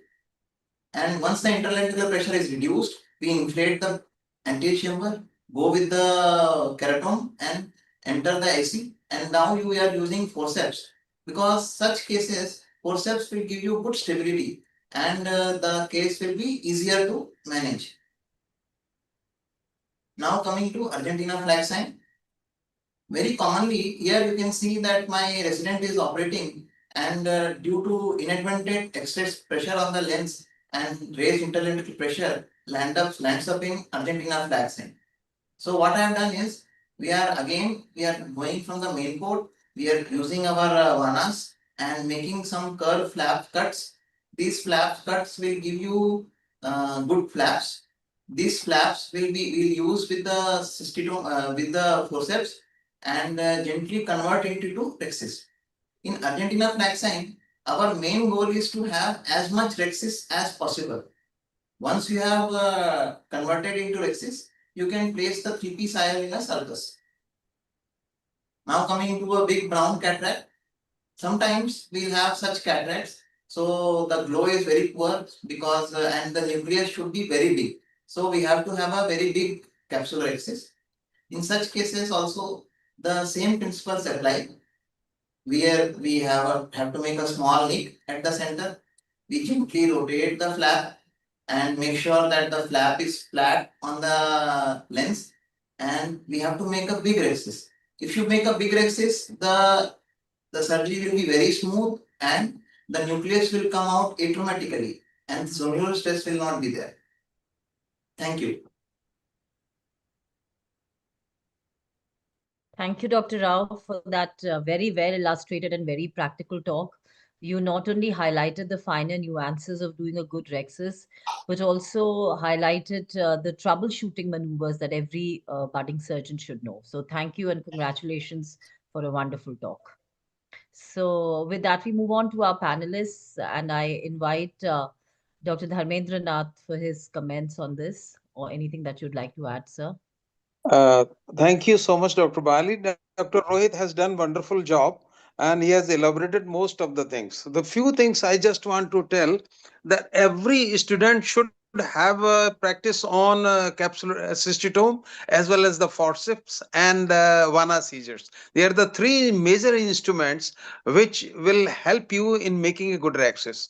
And especially for one thing I just want to highlight, that if you have an intuitions cataract, then try to, if and the fluid is coming from within, then try to make a small puncture.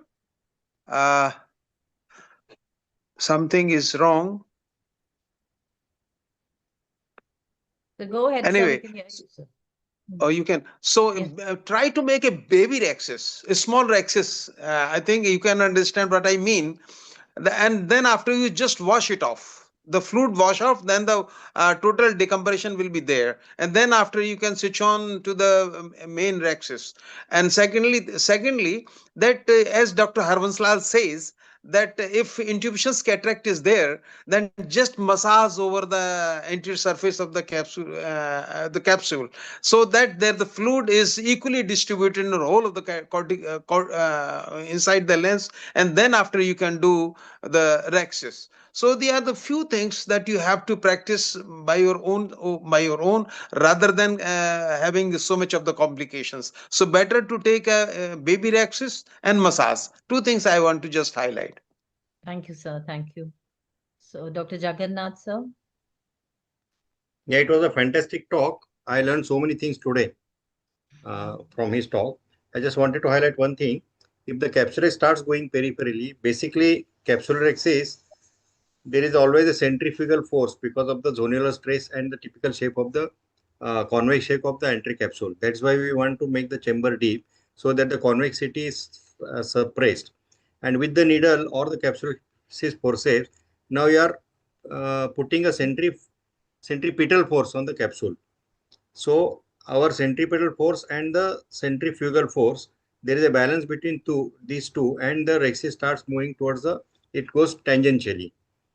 If you don't pull it, if you pull in the direction of the rexis, generally it starts going out, because then the resultant vector starts going out. Secondly, and that generally intentionally or unintentionally we learn that thing. Automatically we start doing that thing after doing many rexis. But if it goes to the periphery, there is one more tip I can tell you. When the rexis goes to periphery, try to dimple the eyeball in the region of the zonules, like somewhere in the ciliary region. Try to dimple the eyeball with a blunt, like lens hook or any other instruments. So this will make the zonules relax in that area, and then try to pull the rexis toward the center. So almost 60-70% of the cases, again, you can easily bring it into the center just by nullifying that zonal force outside. Okay. I think, Dr. Boramani, there is one thing also that you should use a high density viscoelastic Correct. Yeah. in these cases. That Correct. is that definitely will rescue out when and doing the when you are doing the rexis. Yeah. Dr. Sahu, sir? Dr. Sahu? Okay, I think he's not there. Anyone else would like to add something before we move on to the next talk? Dr. Arshi, would you like to comment on Ma'am, anything? I'd like to ask the panel, is there a particular clock hour that you like to start your rexis from? Or does it make it easier to initiate a rexis at a very particular position when you're a starting resident? It depends surgeon to surgeon whether you want clockwise or anti-clockwise for center or the periphery. It depends on your practice. Also, There sir, is no. should the main wound be used or should the side port be used? That is another Oh, query that. okay. If you are using the high density viscoelastic, you can use the main wound. Otherwise, if you're HPMC or the low density viscoelastic, try to use from the side port. Right. Okay. Thank you. If I may add, we needn't make the incision bigger in the initial stage.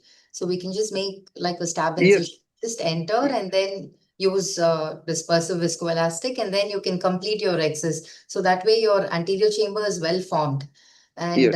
there is no leak of, aqueous. So it is well formed and you have a good chamber stability, and your rexis will most probably be good enough to complete your surgery. And then For you a can. good yes, for a good rexis, the deep chamber is mandatory. Correct. Yes, sir. Yeah, I am a right-handed surgeon, so my side port is on my right side of the incision. So, but when I take the initial side port, the side port is approximately about 0.9 millimeter. But I don't do 0.9 millimeter side port. Initially, it is only about 0.4 millimeter. So the MUR is not passed through and through. Only the small piercing is done into the anterior chamber, through which I do the rexis. I do the rexis without visco with the AC maintainer. So without visco with AC maintainer, the chamber remains deep and you can do the rexis. But if your side port is complete 0.9, there is lot of egress of the fluid from there, and the capsule starts fluttering. There is a lot of shaking movements. So it is difficult to control the capsule. So if it is a like half width side port, then you can do the almost like a well-formed chamber, and you can have a very controlled capsulorhexis. So after the capsulorhexis is completed, then again I take the MUR blade in my hand, and through the same port I complete the side port now. Then it becomes 0.9 millimeter. So this I do whenever I use, even if I use a visco for rexis, generally invariably I do this thing. So my side port is completed only after the rexis. So you have a better control on the capsulorhexis. And those who don't use side port, they have to do the rexis through the main port only then. So I think that was a great discussion. Some very pertinent points were highlighted. And with that, we move on to our next talk. That is by Dr. Divya Manohar. And she'll be speaking on practical points on phacodynamics in cataract surgery.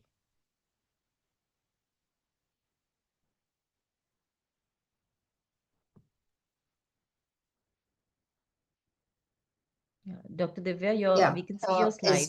Can you see my slides now? It is, but you could Visible? make it. Am I audible? Yes, loud and clear. Okay. Yeah. So my talk for today, at the outset, I would like to thank AIOs and Santosh Onava sir for bringing out this wonderful teaching opportunity through the GuruSangam platform. And there is, though I'm going to talk about phaco, I love doing SICS. I know Sahu sir and Boramani sir are well aware of it. I also like teaching phacodynamics, especially for the beginners. So today we will be exploring phacodynamics, which is nothing but the science that tells us how the phaco machine is going to behave inside your eye. And this topic is extremely important, not just for cataracts, for any surgeon for that matter, for cataract surgeons, especially for beginners, because it helps us understand how the phaco power, flow, and vacuum actually perform in the eye. And how you can do a good surgery, not just a good surgery, but also a safe surgery. And at the end of the session, one should be able to choose the right phaco setting. So that is the kind of knowledge they should be having at the end of this session. And just to give a thing, I have no financial interest in this. And just to give a small history, I think it was Dr. Charles Kellman who actually invented phacoemulsification. He was sitting in a dentist clinic and he saw that they were using ultrasonic cleaners to ultrasonic devices to actually clean the teeth. And he thought, what an interesting concept. Why don't we try using it in our nucleus? And that's how the concept of phacoemulsification was born in the early 1960s. And I think then after that, it has become quite popular these days. So why do we need to know about phacodynamics? So phacodynamics is nothing, but it actually means the study of forces that are used during phacoemulsification. So three things that you have to remember when we think of phacoemulsification, that is the phaco power, the fluidics, which talks about how the irrigation and aspiration and vacuum actually maintain the anterior chamber and how they help in emulsifying the lens, and also a good foot pedal control. So how we apply these forces in real time. So if we are able to understand these concepts well, then the routine surgery can easily be turned into a safe surgery, and you can make your decisions during surgery even when you have a very challenging nuclei. So most of the phaco surgeries, they end up in a mishap only because we have not understood the proper way of using these fluidics and inappropriate phaco energy. So we should learn how to do a good surgery using these phacodynamics, because you can help to protect the delicate eye structures like the endothelium, the posterior capsule, and the iris tissues during surgery. You can remove the lens effectively and faster. And you can also reduce post-operative inflammation, such as corneal edema and other things that can be inadvertent due to the surgical parameters that we use.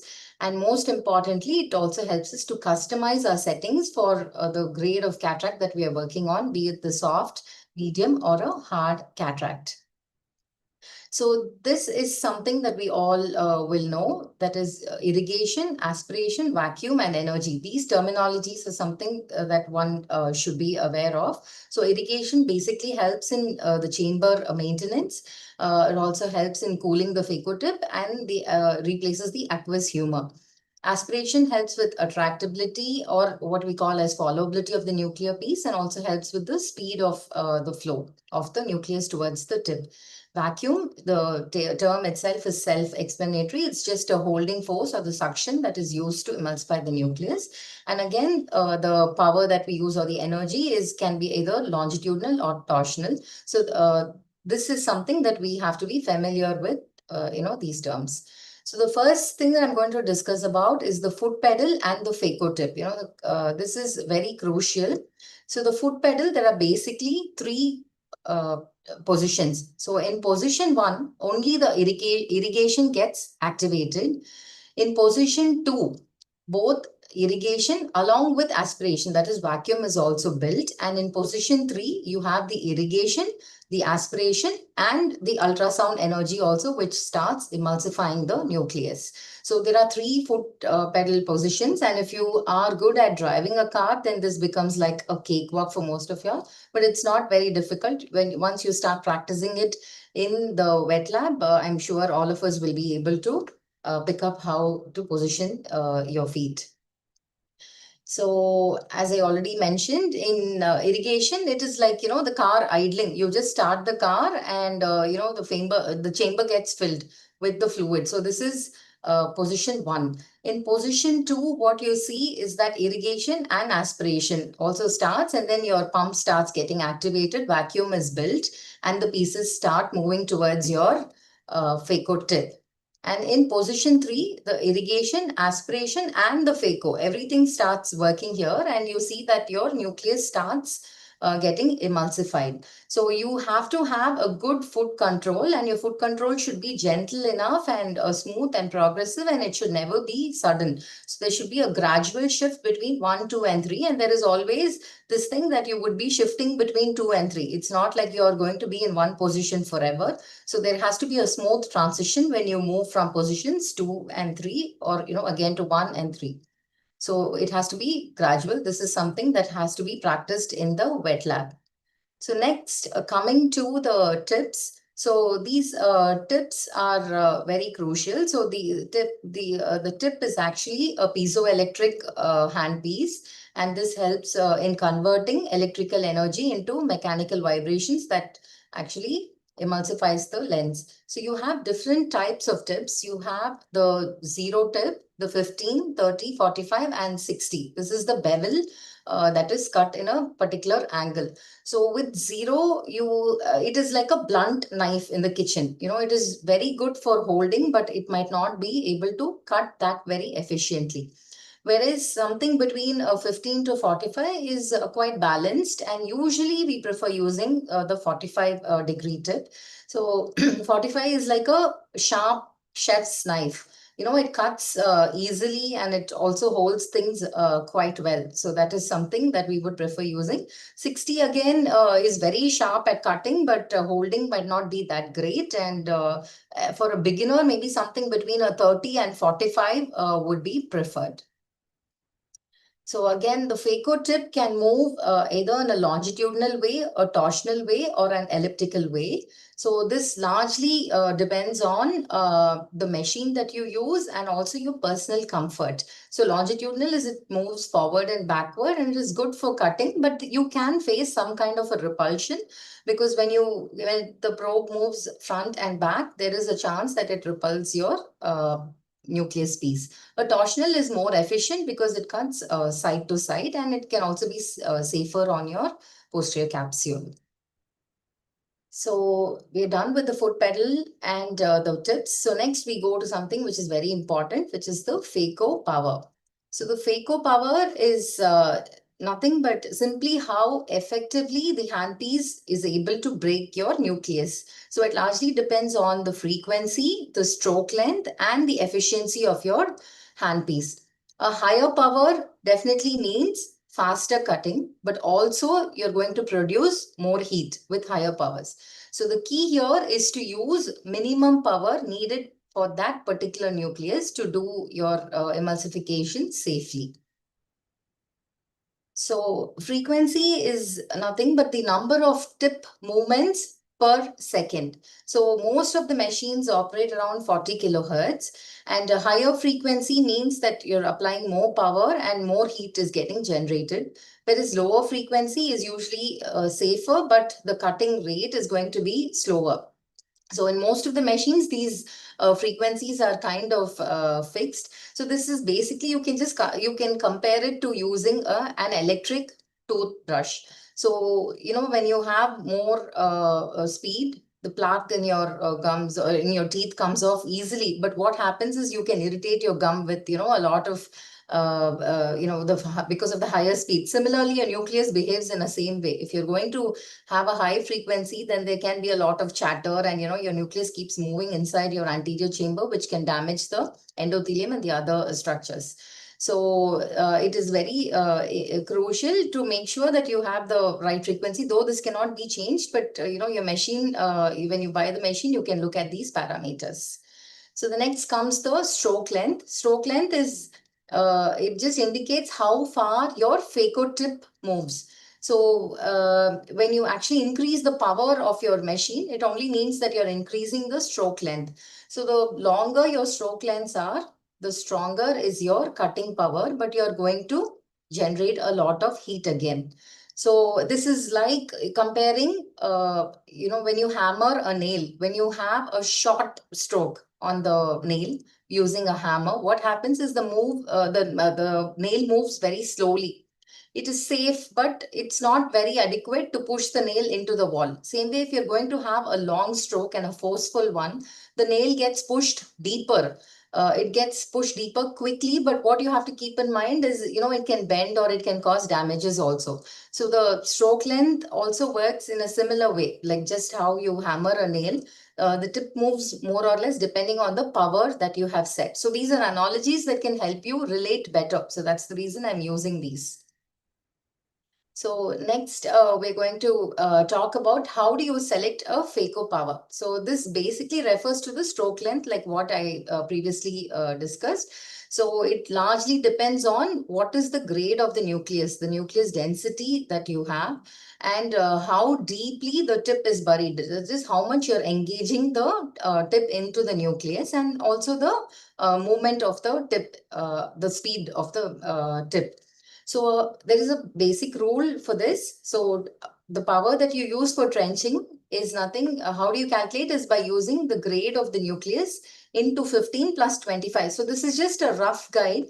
You always tweak it depending on your comfort and the grade of the nucleus. So for example, here, suppose we're using grade 3 nucleus. So grade 3 into 15 is 45 plus 25, which is 70%. So this is how you calculate roughly. Again, you might not always have a pure grade 3 or a pure grade 2. They might be in between 2 and 3 or 3 and 4. So that way you want to change your powers as you do the surgery.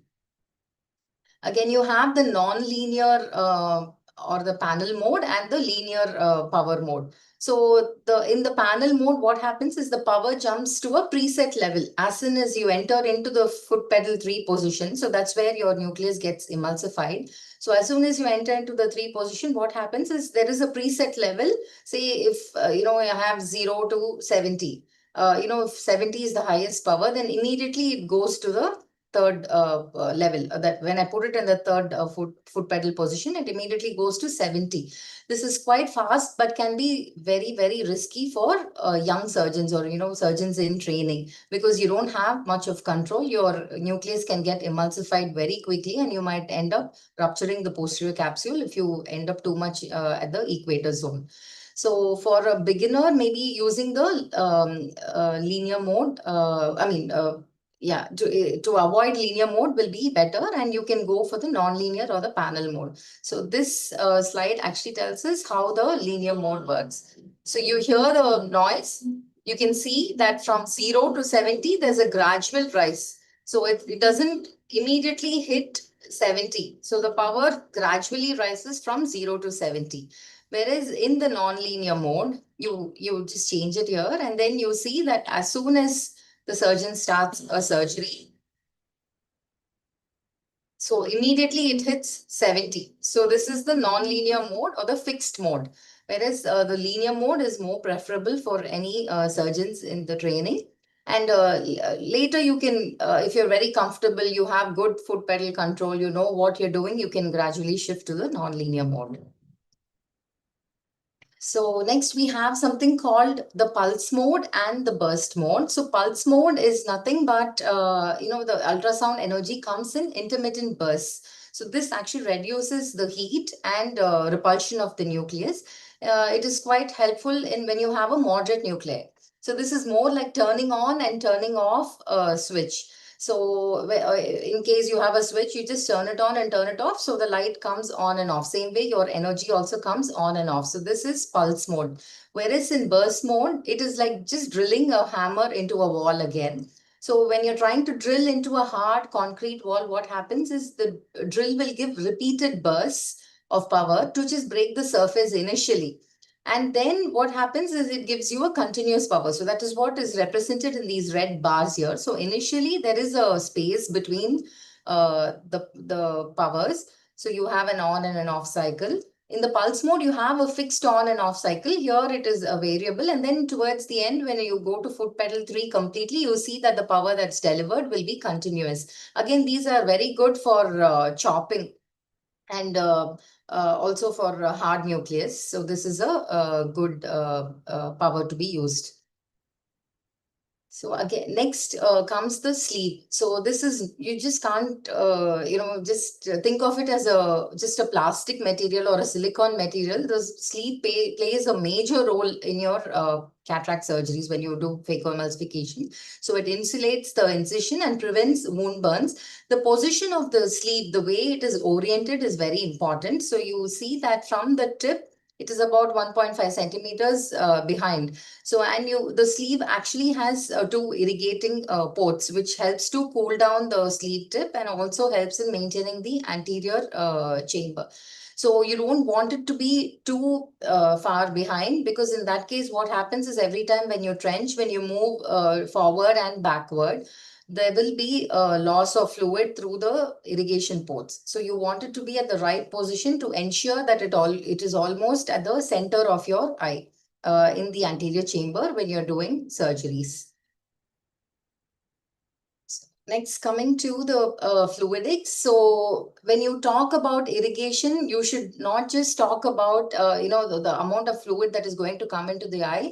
It should always be balanced with not just the aspiration that goes through the tubing, but you should also consider wound leakage. So this is something very important. So inflow is not equal directly proportional to the outflow. You should also think of not just the outflow in the tubings, but also the outflow or the leakages that happens through the side port and the main tunnel. So always ensure that you have a good tunnel. Don't, make sure that it does not leak, and also ensure that it is square in orientation and you have a good entry. So here, if you actually look at it, the surgeon is making a good tunnel, but what is happening is as they're coming out, they are actually extending the tunnel, which is not necessary. So this sleeve is a 2.8 sleeve. But what they have done is they've actually increased the tunnel size through which you can see that the fluid is leaking. So in this case, then your chamber stability is not maintained, and completing your phaco surgery can become very cumbersome. When you have a large leaking tunnel, then it's always good to suture it and go back to a different site. So, as I already mentioned, the chamber collapse can happen. One is when your irrigation is insufficient, that is, it does not match your aspiration and the leakage, or when you have a kinked tubing. Sometimes, when your wound is not big enough and your tubing is larger, then they can be kinking of the tube, which can cause the inflow of fluid into the eye can be a little compromise there. So that can cause chamber to collapse, or if you have excessive wound leakage, again, if your sleeve is pulled out too much, or again, the other concept is when your bottle height is too low, which I will be talking about in the coming slides. So so there is two types of pumps that we commonly encounter. One is the peristaltic pump and the venturi pump. The flow in the peristaltic pump, what happens is the flow rate is already set. So vacuum builds up only when the tip gets occluded by the nucleus material. This is good for beginners since the vacuum builds up very slowly. The other pump that we are talking about is the venturi pump, where the vacuum is immediate and the flow rate largely depends on a preset vacuum. It works quite fast, but requires precision. And for good chopping, the venturi pump definitely seems to be a better option. So this is actually, you can compare it like a sports car, the venturi pump. So immediately as soon as you press, you would have seen the races where, once the tires have changed and everything is set, the minute they hit the pedal, the gas, it just zooms off. Similarly, the venturi pump works in such a way. And the peristaltic pump, you can compare it with a toothpaste. When you just squeeze out toothpaste from your tooth, the tube, you can see that your fingers will run across it and push it out slowly. So that's how you can compare peristaltic pump and a venturi pump. Again, you have two types of irrigation. One is the passive irrigation, which is gravity dependent and is maintained by the bottle height. So this is basically the hydrostatic pressure concept that we have all studied in our physics classes. So we know that when the the height of your tank is higher, then, because of gravity and pressure, then the flow is going to be better. So similarly, when when you have a high bottle height, then it gives a strong irrigation pressure in your phaco machine as well. And then you have something called the passive flow.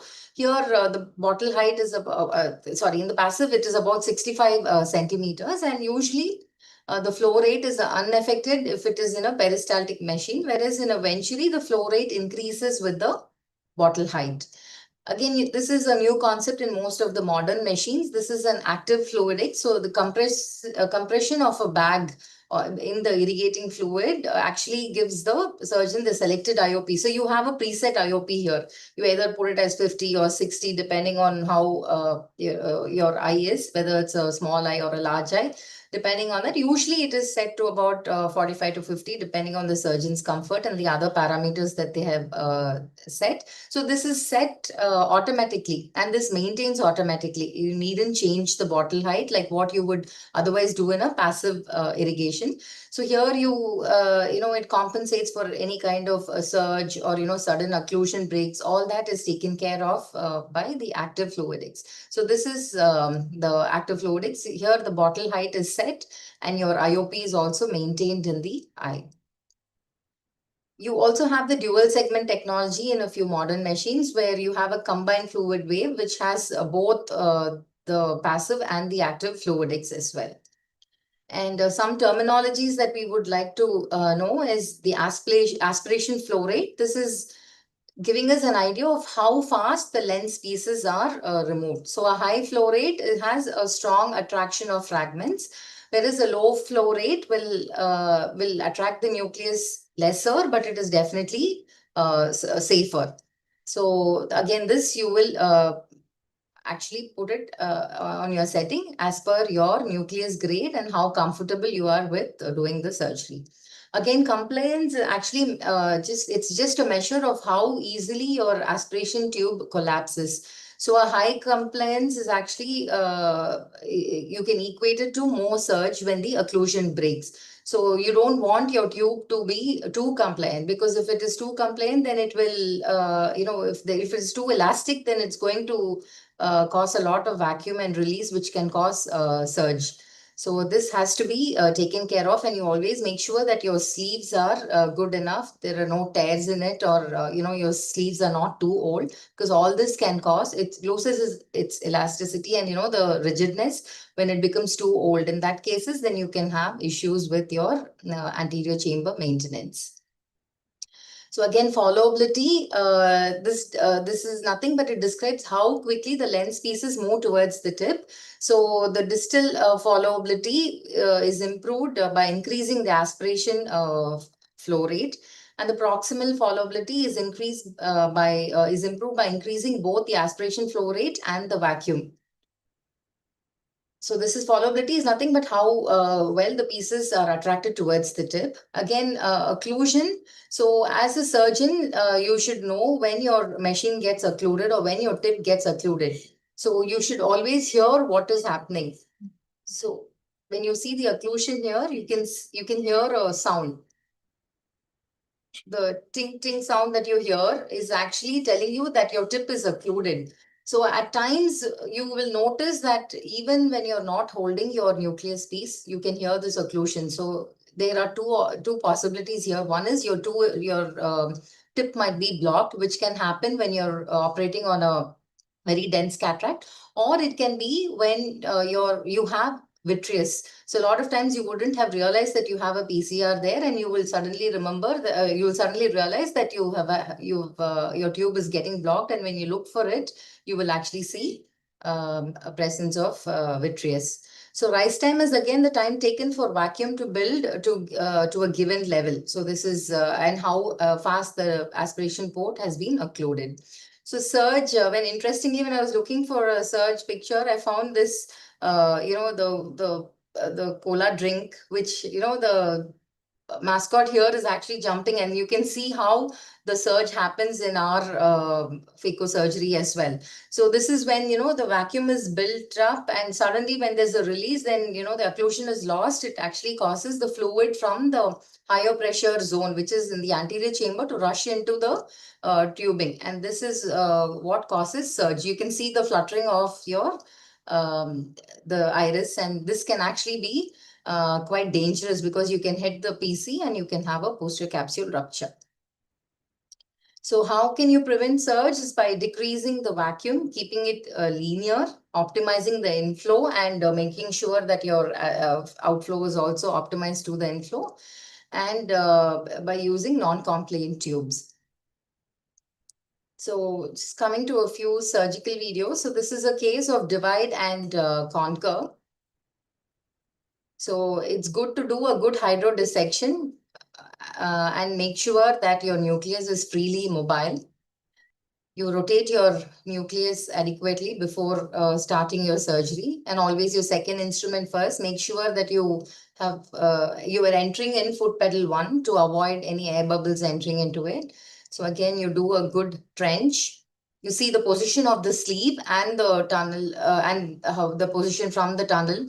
It's almost in the center. And you also make sure that the bevel is exposed adequately depending on the nucleus. This is adequate for a soft nucleus, whereas for a hard nucleus, I would want some more exposure because I want the tip to be impaled into the nucleus. And you can see my foot pedal here at the top end keeps shifting between 2 and 3. And you always maintain your phaco tip in the center, and you can see the followability. The pieces are just coming to the tip. I'm not doing anything much. The pieces are just following it, and it's just the followability is so good that it just comes to the center. So again, the next case is a stop and shop technique.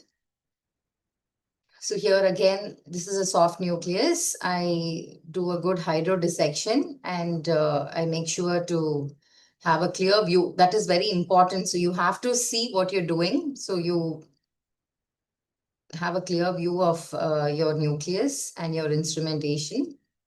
So again, holding your instruments in the right angle and at the appropriate distance is important. If you're going to hold it too close to the point of entry, then what happens is it is going to come in your visual axis. So you want to hold it slightly away. So that is something that you have to practice. It also helps with good recording. That is also one point that you should note. So here again, this is stop and shop. In the previous surgery, I did a divide and conquer where I made 4 incisions, and then I made a cruciate incision, and then I emulsified the nucleus. So here I'm just trenching a bit, holding the nucleus, chopping it, and then going ahead and emulsifying the nucleus. So the next technique is the direct chop. This is in case of a hard nucleus. So you can see the bevel position and the irrigation ports on either side. Here you see that the exposure of the tip is slightly more than what it is in the previous cases. So here again, you go with your second instrument, make sure that the nucleus is freely mobile. That's very crucial. If you don't have a freely mobile nucleus, then it's going to get stuck to your PC, and maneuvering inside will become quite cumbersome.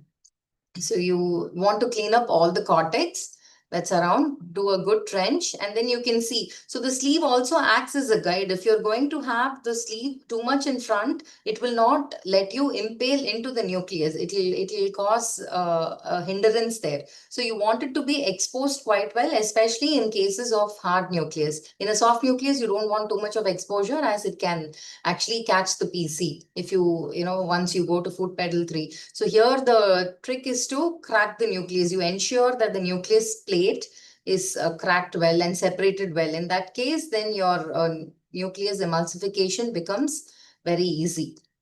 So these are some of the points that I wanted to mention. And I would think of phacosurgery as a 5 sense skill.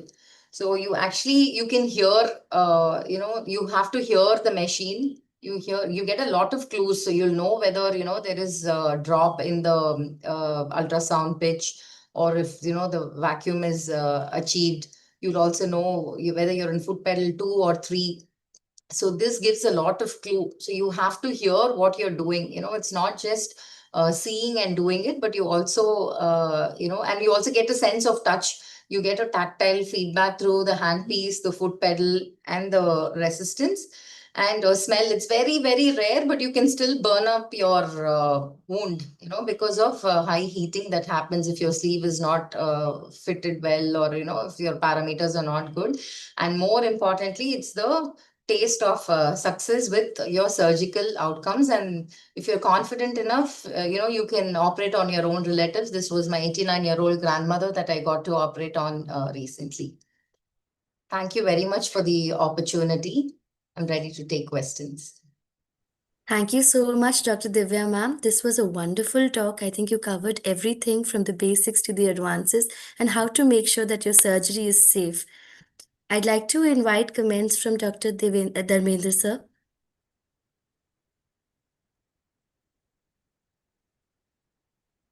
What to tell? Dr. Divya has elaborated the subject very nicely, and that is what is expected from her. So it was wonderful talk, and few things I just want to highlight. Sometimes hard cataract, and the students, they don't hold very properly, so it is start spinning inside the bag. So just to check this spinning of the hard nucleus, you have to be very much careful regarding your chopper and the phaco tip. So what you have to do in that case is, when it spins, I think you must be realizing that sometimes the hard nucleus, they spin in the bag when you are chopping. So try to take this blade towards the tip just to check the spin. Number one, that is a very important part, to check the spin.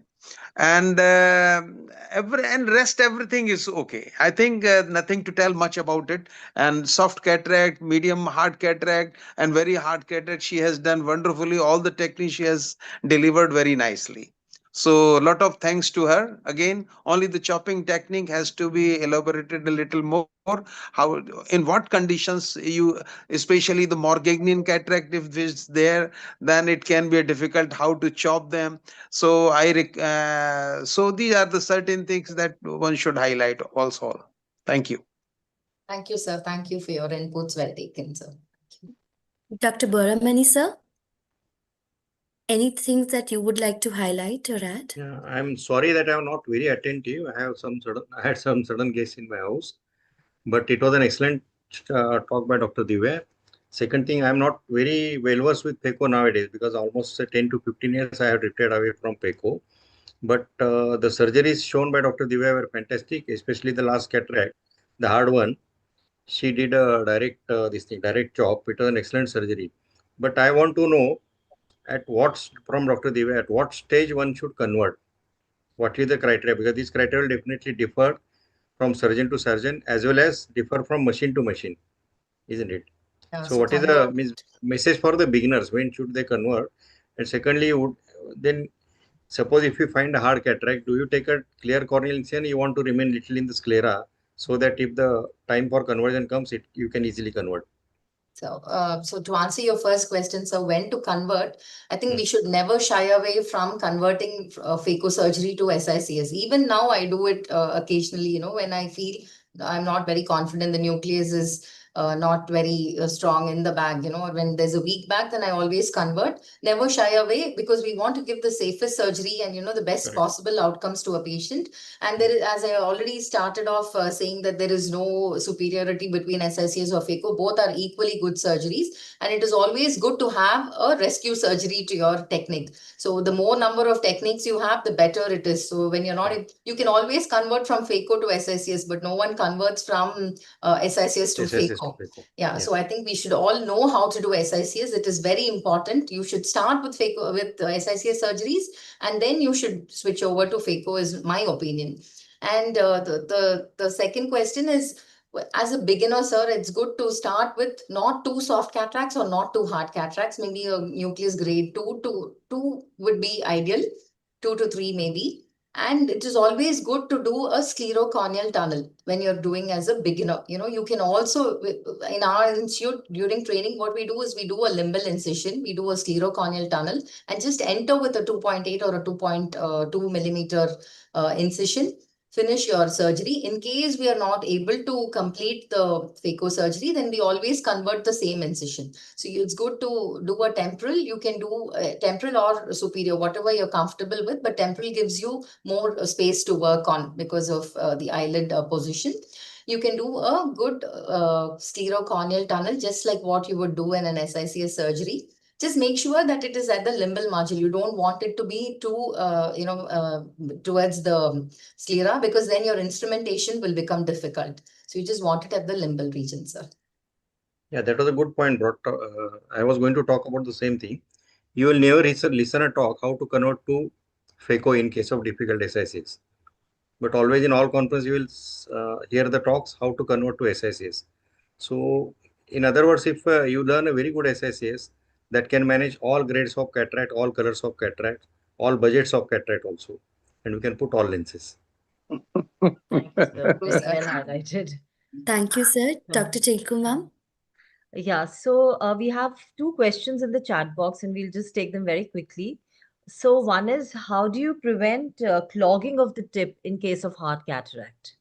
So unfortunately, the clogging just happens. So what you should do is you should come out, remove the tubings and put it on cortex mode and flush the tubing. So that is something that needs to be done. So when your nucleus is quite bulky and it is hard, it does get blocked. It tends to get blocked. So you have to be, that's why you have to keep hearing to what is happening. So the minute you hear clogging sound, the occlusion sound, you know that your tip is clogged. So you immediately come out and then you flush it off in the cortex mode. Thank you.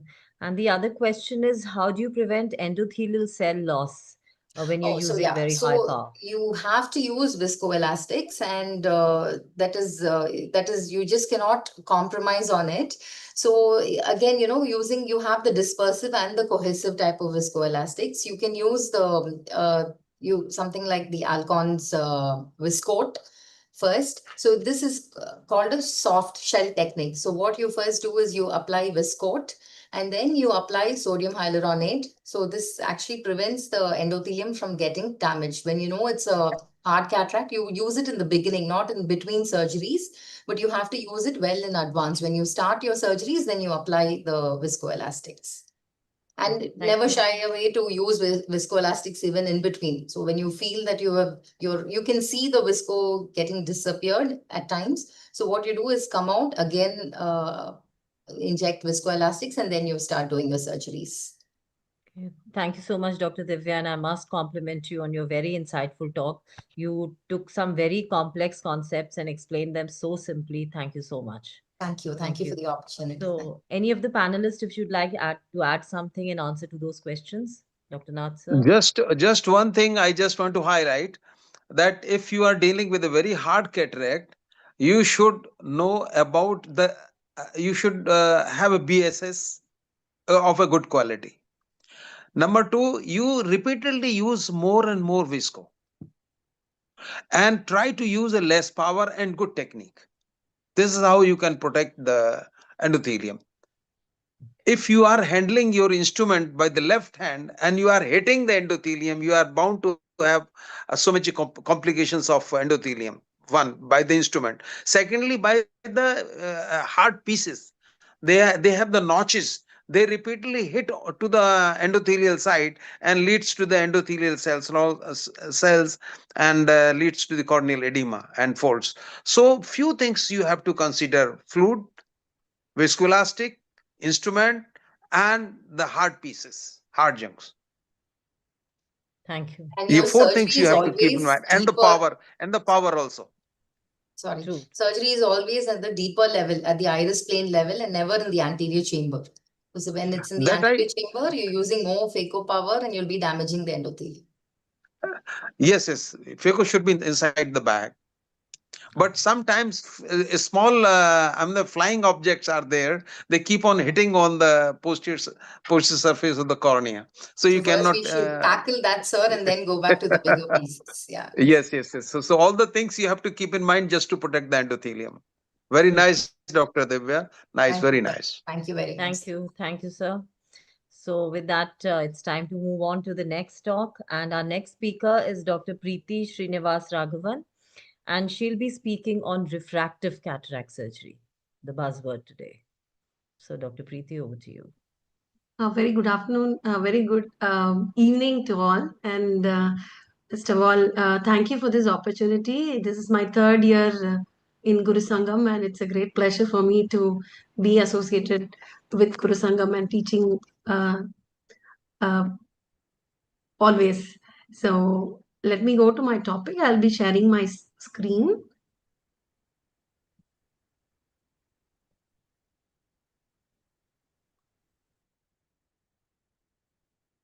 Is it visible? Is my screen visible? It's coming up. No, yeah, now it is. Now it is. Okay. Yeah. Can you move to So, full screen, yeah. please? Yes. It's full screen now, right? It is. Yeah. So as told by Dr. Tinku ma'am, the buzzword today is refractive cataract surgery. So what we mean by that? So we have seen some beautiful videos on the most important SICS, followed by the phacoemulsification techniques, and what goes inside it is what I'm going to talk about, and how we have supposed to put it inside to get the best result is what is going to be covered by this lecture of mine. So if we see back, the first ever audit of refractive outcome following cataract surgery began way back. In November 1949, Dr. Harold Ridley implanted the first intraocular lens into human eye. And believe me, 1952's paper describes a new technique and documents the outcome after cataract surgery with IOL implantation. So it is how it is done and what goes inside gives the best result. And so the refractive cataract surgery, it began with the advent of optical biometer more than 2 decades ago. So not just removal of cataract these days, the goal is glass-free vision for all distance. So you remove cataract through small incision followed by ideal IOL implantation and achieve rapid visual rehabilitation for best unaided visual acuity. So better technology for making the relevant measurement has resulted in better outcomes, raising the patient's expectation and necessitating even more refinement in technology. That evolutionary loop continues today. So handling the surgery, is, I would always say about the 4 P's of premium IOL surgeries. Preparation, the biometry and marking, planning, what choice, IOL choice, precision, how well you do the case, and patience, chair time before and after the surgery. Presently, how are we doing? We are having around 85% of plus or minus 0.5 diopters. We end up with this with a very good biometry. But where do we want to be? And the future is we need to be giving 96% of our patient a plus or minus 5 diopters. This is our aim. So how do we do this? We need to be very accurate, optimize the constants. We have to plan for good precision, good biometer, right formula, and this is how we hit the target. And the modern refractive cataract surgeon has to think about all these things: ocular history, lifestyle needs of the patient, personality type, do a good examination, do a good biometry, not miss the retina. We always look at the front, we need to look at the back as well. And we have to know about topography, tomography, aberrometry, and whatnot. And the most important thing is crucial to get a good history. So history of any surgeries or lasers. These days, we are going to see a lot of patients who have undergone refractive surgery, and going forward, that's going to be more and more. So the students of today have to be ready for tomorrow. That's why this entire lecture is also important for us to know what we need to do later, or what's coming up for us. So history of any surgery or laser, have they used any contact lens? How do you use your glass? Profession, lifestyle, personality type, and are you a type of person to notice even small imperfection, and what is the visual goal? So history is very, very important when we consider a refractive cataract surgery. where our aim is to make them free of glass for all practical purposes. And then we have to do an external examination, rule out major lid deformities, do a good slit lamp examination, look at the corneal opacity, keratoconus. Why all these are important is if you feel that this person is not going to get a good vision, please do not promise the same, because you have to keep up to what we promise so that we get the faith of the patient and we get more patients from them. So slit lamp examination, if there's a corneal opacity or a keratoconus or a severe ocular surface disease, we need to tackle accordingly. Look into the fundus, maculopathy, IOP measurement, uncontrolled glaucoma, especially severe field loss, and corneal topography, look for irregular astigmatism, etc. And refraction is very important. So why? Because low hyperopes can be your happiest multifocal patients, and high hyperopes may complain of less magnification. Myopes, do they take their glass off to read? You need to really find out. And do you want to stay that way and can still be dissatisfied with reading with multifocals? If they are so, then they can be still dissatisfied and set appropriate expectations. And why does astigmatism matter? It improves visual outcome. Uncorrected astigmatism reduces the multifocal IOL effectiveness. And I have a practice of even correcting the cylinder if it is greater than 0.6 diopters. Because even a very minimal residual astigmatism, we have seen patients having a lot of issues with them, especially with respect to multifocal IOLs. And then let's come to a valid biometry. So K reading comes first. So contact lens, if the patient is wearing, they have to be removing the contact lens maybe 2 days or up to even 2 weeks if they are older type of contact lenses. You do a K reading and after a natural blink. If the eyes are very dry, use some lubricant. Measurement should be done before any other measurement. That's why K reading comes first always, which has an impact on corneal topography. Example, tonometry, dilatation. If you have done all this, please call the patient another day to do your biometry. And case from corneal topographer being SIM case, generally we do not prefer. And always use multiple instruments when you are planning for a refractive outcome. So, and multiple instruments and methods for K reading, and regular optimization of A constant also is required. And if you have an access to a good topography machine, consistency is the key. Look for a regular bow tie astigmatism. See if the two readings are within 0.5 diopter variation. Access if there is only within 10 degree of variability. If topography quality is good or if there is a bias, and repeat if this is not consistent. So aggressive lubricant also can be used if you feel there is a irregular cornea, and validate the reading look and looking at the surface. So axial length, where there is an access to we started our biometry techniques with contact biometry. Immersion is, I would still say, it's an indispensable tool in practice. And then now comes the optical biometer. A lot of optical biometers are available, and these are definitely much better, and they minimize a lot of human errors if done properly. So a knowledge of contact biometry is definitely essential, but this talk is more of refractive cataract surgery where we aim zero predictive error. So I would like to elaborate a little more and a little something new about the newer optical biometer. So this is an armamentarium which is available. You have a lot of biometers in market. Each have got specific unique features which are really interesting. And basically, how do we do this keratometer? Keratometry, it is done before the axial length. Eye has to be well open during measurements. Mark should not be obscured. Please look into it and do teach the optometrist if they are doing the biometry. And measuring mark has to be centered. Peripheral mark should have sharp halos. The newer ones in market are IOL 700. It's a swept source OCT. It has a good control of fixation. Foveal OCT comes along with that. An OCT scan of anti-segment also is available. And with a lot of refractive surgeries happening, and we are now seeing patients who have undergone refractive surgery, getting a good biometry through this biometer really solves a lot of our trouble. So the total keratometry accurately reflects the refractive change induced by myopic LASIK, and total keratometry, high accuracy for IOL power calculation in post-LASIK eyes as well. And this IOL master 700 is also connected to Callisto for toric IOL marking. So these may be little newer to the postgraduates, but you should always know what is latest available and what you're going to work with later on as well. So hearing these, I think it would definitely put you in an advantageous position. And there's something called Alcon has come up with a biometer. It's called Argos, and this is a vision planner as well. One thing which I want to say is we've always been talking about complete axial length from the corneal epithelium to the ILM.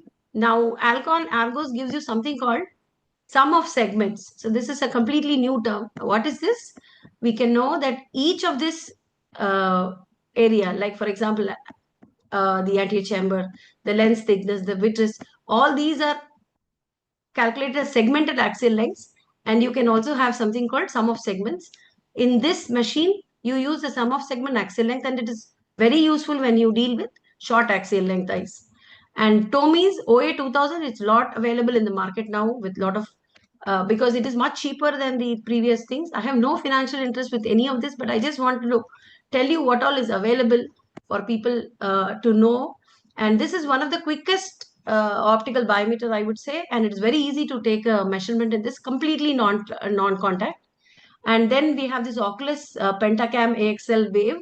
The beauty about this is it gives you a visual performance display. So each of the optical biometer, which is newer, comes up with a unique feature, and this one gives you something called a visual performance display. So it tells you if you put a particular lens, how does it look for the patient, and if the patient is going to have a lot of glare, we may try to avoid these multifocal, trifocal, and other kind of lenses in which we expect these glares. And then this is a machine from China. This is M-Optim, and this simultaneously images the cornea and we can see these images. So it helps us when it is a very long axial length, as in myopia, whether our IOL measurement is right or wrong. You can see it as in when you do the reading.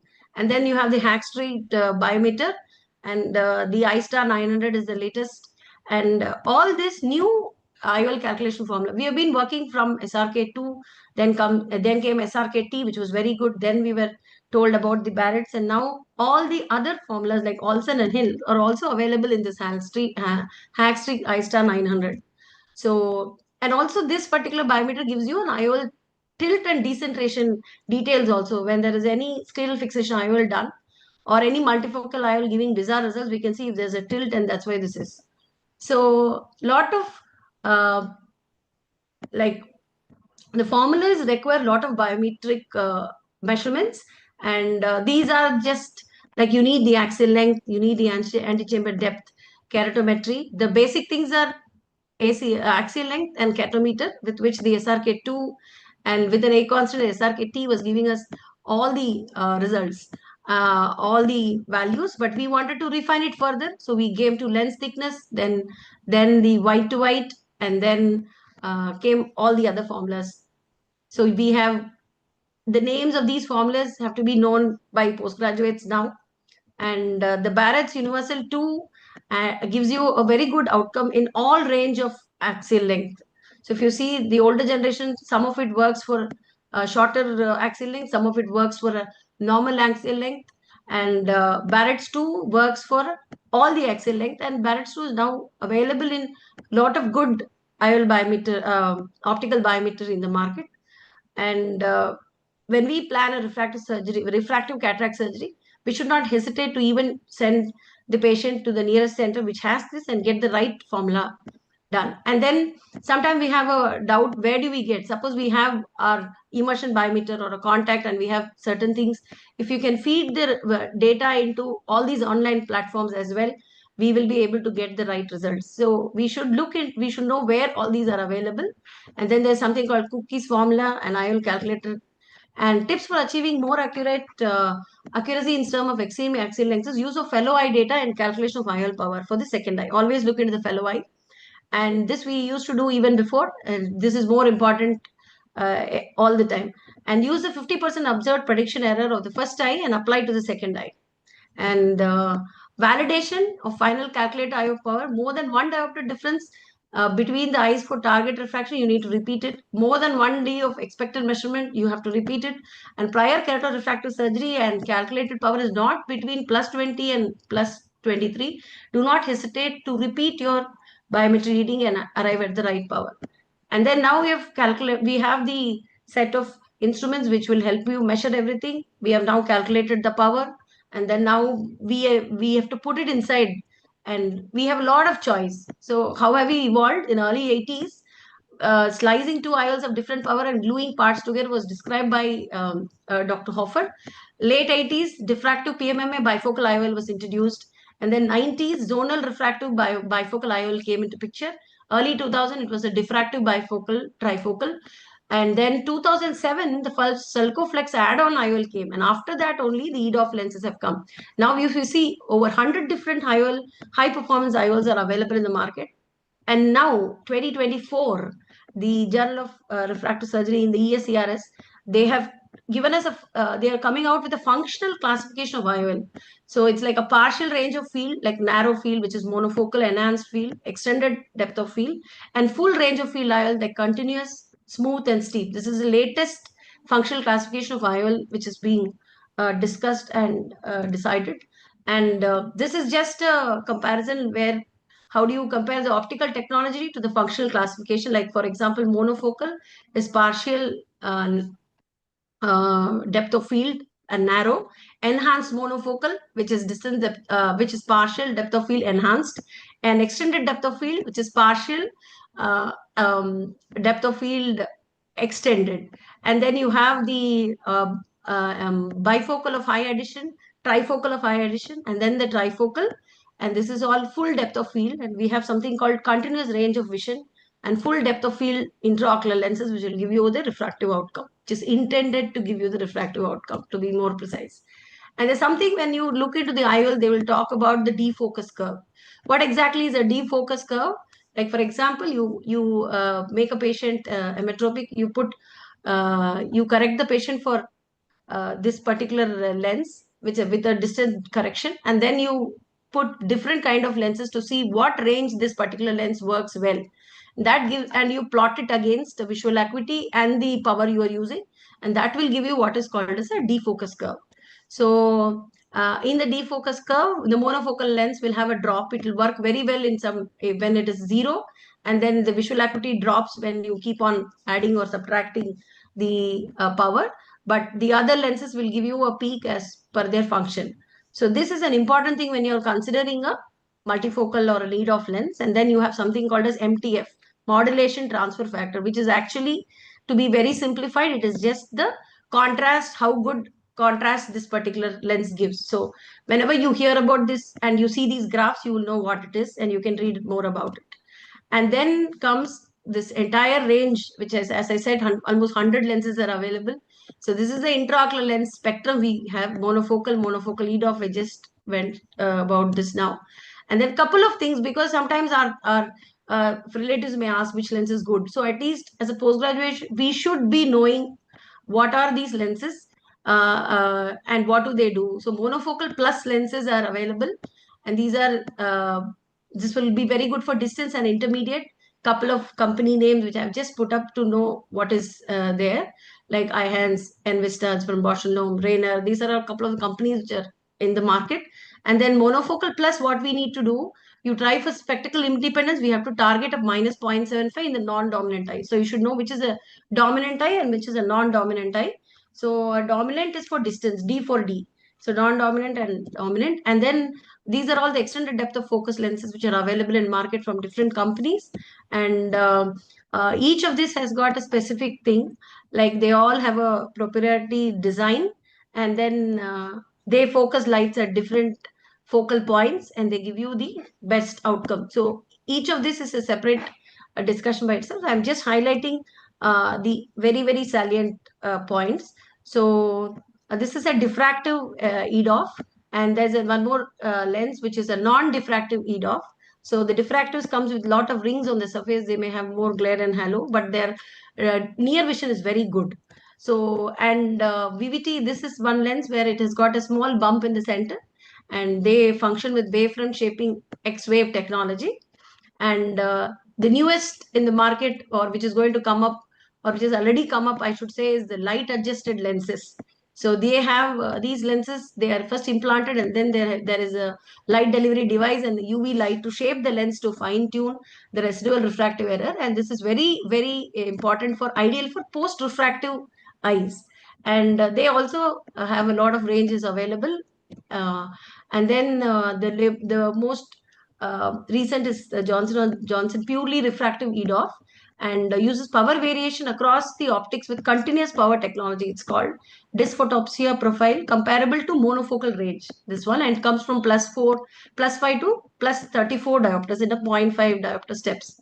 And then there are lenses like from a company, it's called a Lucidus. This is an EDOF lens. It comes with a single small near to intermediate vision giving segment in the center, and it's a single piece foldable multi-zone aspheric IOL with a, all these comes up with 360 degrees square edge. This is just a detailing. Whenever you look into the lenses, you need to see all these details. That's why I've given all this, whether they have square edge, what is, how does it act, which part of the lens is for the distance. It will help us choose which lens is better for the patient.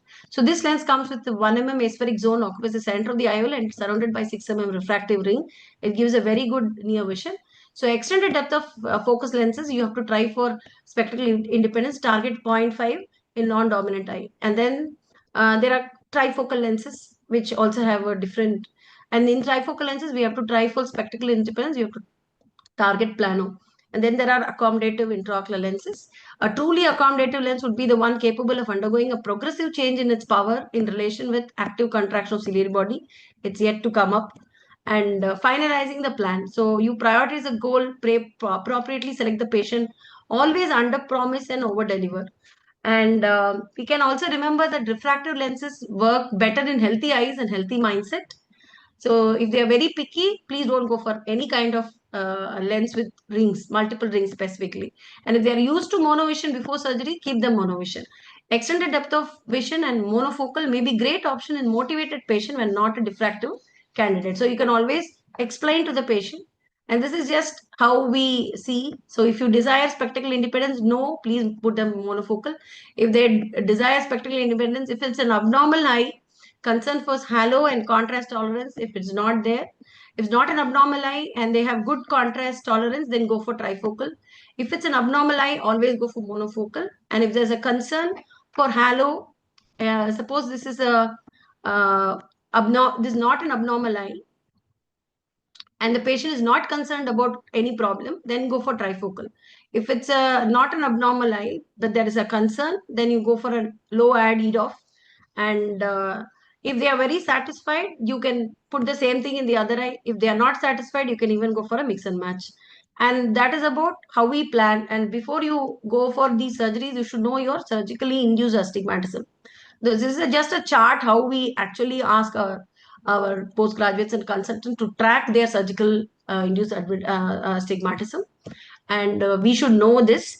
And intraoperatively, what we should avoid whenever we are planning a perfect cataract surgery, correct IOL power placement. You would have done everything well, but if the staff there gives you a wrong power, then all your efforts are gone. So always check when you're putting this IOL. This is not only for a refractive cataract surgery, for any cataract surgery, by the way. And verify the axis, put it inside the bag, and centration of the IOL is very important. And pre-operative marking, you have a lot of markers, suppose, and going on, all these comes up with a toric component, most of these lenses. So, and a lot of our patients also have astigmatism. So if there is a astigmatism, as I told you earlier, even a 0.75, it's always better to go for a toric IOL. And then you can mark. I generally prefer, though there are a lot of markers, each surgeon has their preference, and this I have found to be very easy to teach and to train. You mark with a on a slit lamp with this slit lamp image, and it works out pretty fine most of the time. And then the good surgery is very important. We have saw a lot of great surgeries in the previous videos. And for a refractive cataract surgery, because the outcome is they want to be premium, you try to do it always topical, and most of the time topical at least. And the center of fixation is marked before giving the block. If you suppose you have to do it local, if it's a very hard cataract and all that, marking, and you mark it as in that place. And then make a good rexis On inserting, the lens is aligned a few degree off the marked axis prior to polishing the anticapsule. This is mainly for toric lenses, and always aim for a complete viscoelastic removal in these premium IOLs. And marking on the IOL are aligned precisely if it is a toric. And in case of parallax, concentrate on the proximal 0 mark and 90, as the distal mark may seem to be off. This is a marker which is used when we are doing the surgery on your right, and patient is asked to look into the microscope light. The chamber is sealed. Air may be injected for tamponade, but generally we avoid air, and we even avoid Diamox post-operatively, because sometimes a sudden difference, it can actually rotate. And we have seen that, and there are studies which say that 85% of the rotation happens in the first 1 hour of implantation. So if you see the patient 1 hour after cataract surgery, and if it is fine, then you may be rest assured that most of the time it would be fine. Instruct the patient. And then if I need to mention about flax, but it is beyond the scope of this lecture. Femto laser assisted cataract surgery makes your surgery very precise with respect to certain steps. It is not a mandate, but it is a advantage if it is available. And then you have all the other platform like a Callisto, where you have digital workflow for streamlining and accuracy, and so on. This is just the marking, and this is another video which shows how we rotate. This is a EDOF ion in place, and this is just for the postgraduates. Like, you always do not keep rotating at one axis. You need to rotate from one side and then align from the other side as well. You see the movement of the Sinski, and do not touch the center when you are using it, and when you're using any multifocal IOLs. And this is another video which shows the same thing. And post-operative consideration. So we have calculated, we have done a great surgery. What can happen post-operatively? Patient might still complain. So check for residual cylinder, and then check for for what is the near vision. And you see if the patient has got a dry eye, and if there's a serious refractive error, then you may also have to sometime exchange the IOL. And then if the multifocal is not giving adequate near vision, you need to reset the expectation of the patient. So you need to be a good counselor here, and no other go, you have to offer a lens exchange. But you'll have to tell the patient that you will lose your other vision, like near vision and things like that. And then you're going to see a lot of post refractive surgery eyes, and you have to manage the expectation of these patients as well. So we are now having presbyond also happening, which is correction of presbyopia. So you're going to see a couple of patients coming to you when you're going to practice post presbyond. So there are a lot of tips and tricks which are being told now through a lot of publications. Need to follow up that as well. And managing expectation is very important. Avoid multifocal in these refractive, post-refractive surgery patients. EDOF lenses will generally work well. Monofocal with micro monovision for high predictability, and counsel on reduced depth of focus, and discuss possible need of post-operative enhancement. So whenever we do or aim a refractive cataract surgery, we should also be ready to send it to our corneal surgeon or a refractive surgeon if we do not have the machine for an extra correction if there is any residue. So better to plan better than refer. And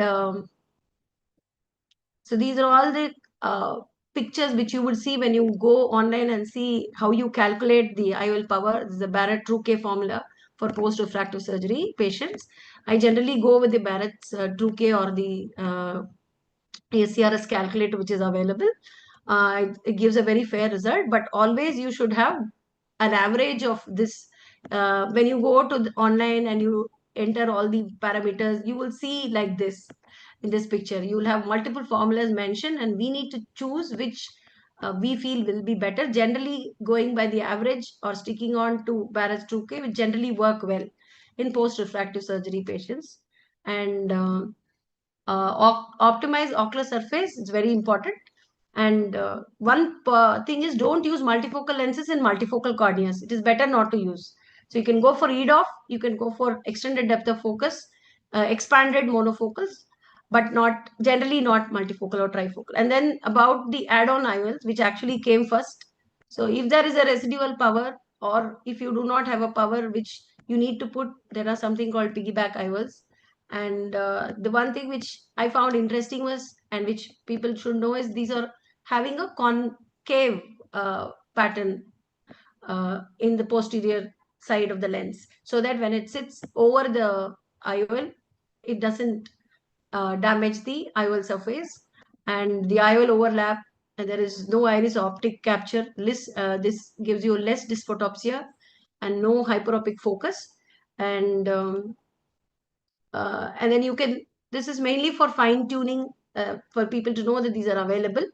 And option of specific selection of IOL combination is also available in piggyback IOLs. It is reversible.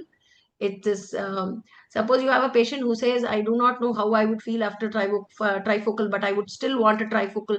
We can actually put up a monofocal lens inside the bag and add on a trifocal sulcoflex lens and see if he's very happy, leave him alone. If he's not happy, we can still reverse it, or we can still explant it. So early explantation is possible, photic phenomena, and late explantation, if suppose the patient develops a DME or a glaucoma, you can actually remove it and exchange for a better optics. So, and we also, when we are aiming all this, we should also know about IOL explantation. If there's a problem, it's an uncommon but an important part of modern cataract surgery. It requires delicate handling due to risk of zonal dialysis, capsular damage. Technique depends on lens type, fixation, and there are multiple techniques of IOL explantation. Like you have the foldable IOL rollout technique, and you have special forceps now, which is available, direct removal with specialty forceps.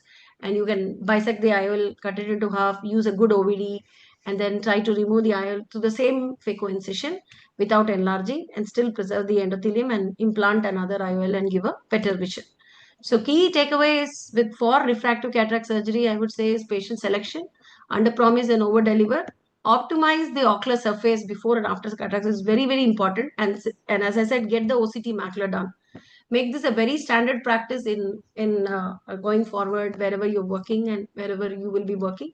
Can catch subtle pathology, announce, and more than that, your good clinical examination itself will give you most of the clue. These are all adjunct to your good clinical examination. A good history taking and a good clinical examination is the most important thing, followed by all these investigations. Can catch subtle pathologies, and an ounce of prevention is worth a pound of cure. I always believe in this. And then also explain about PVD floaters to these patients.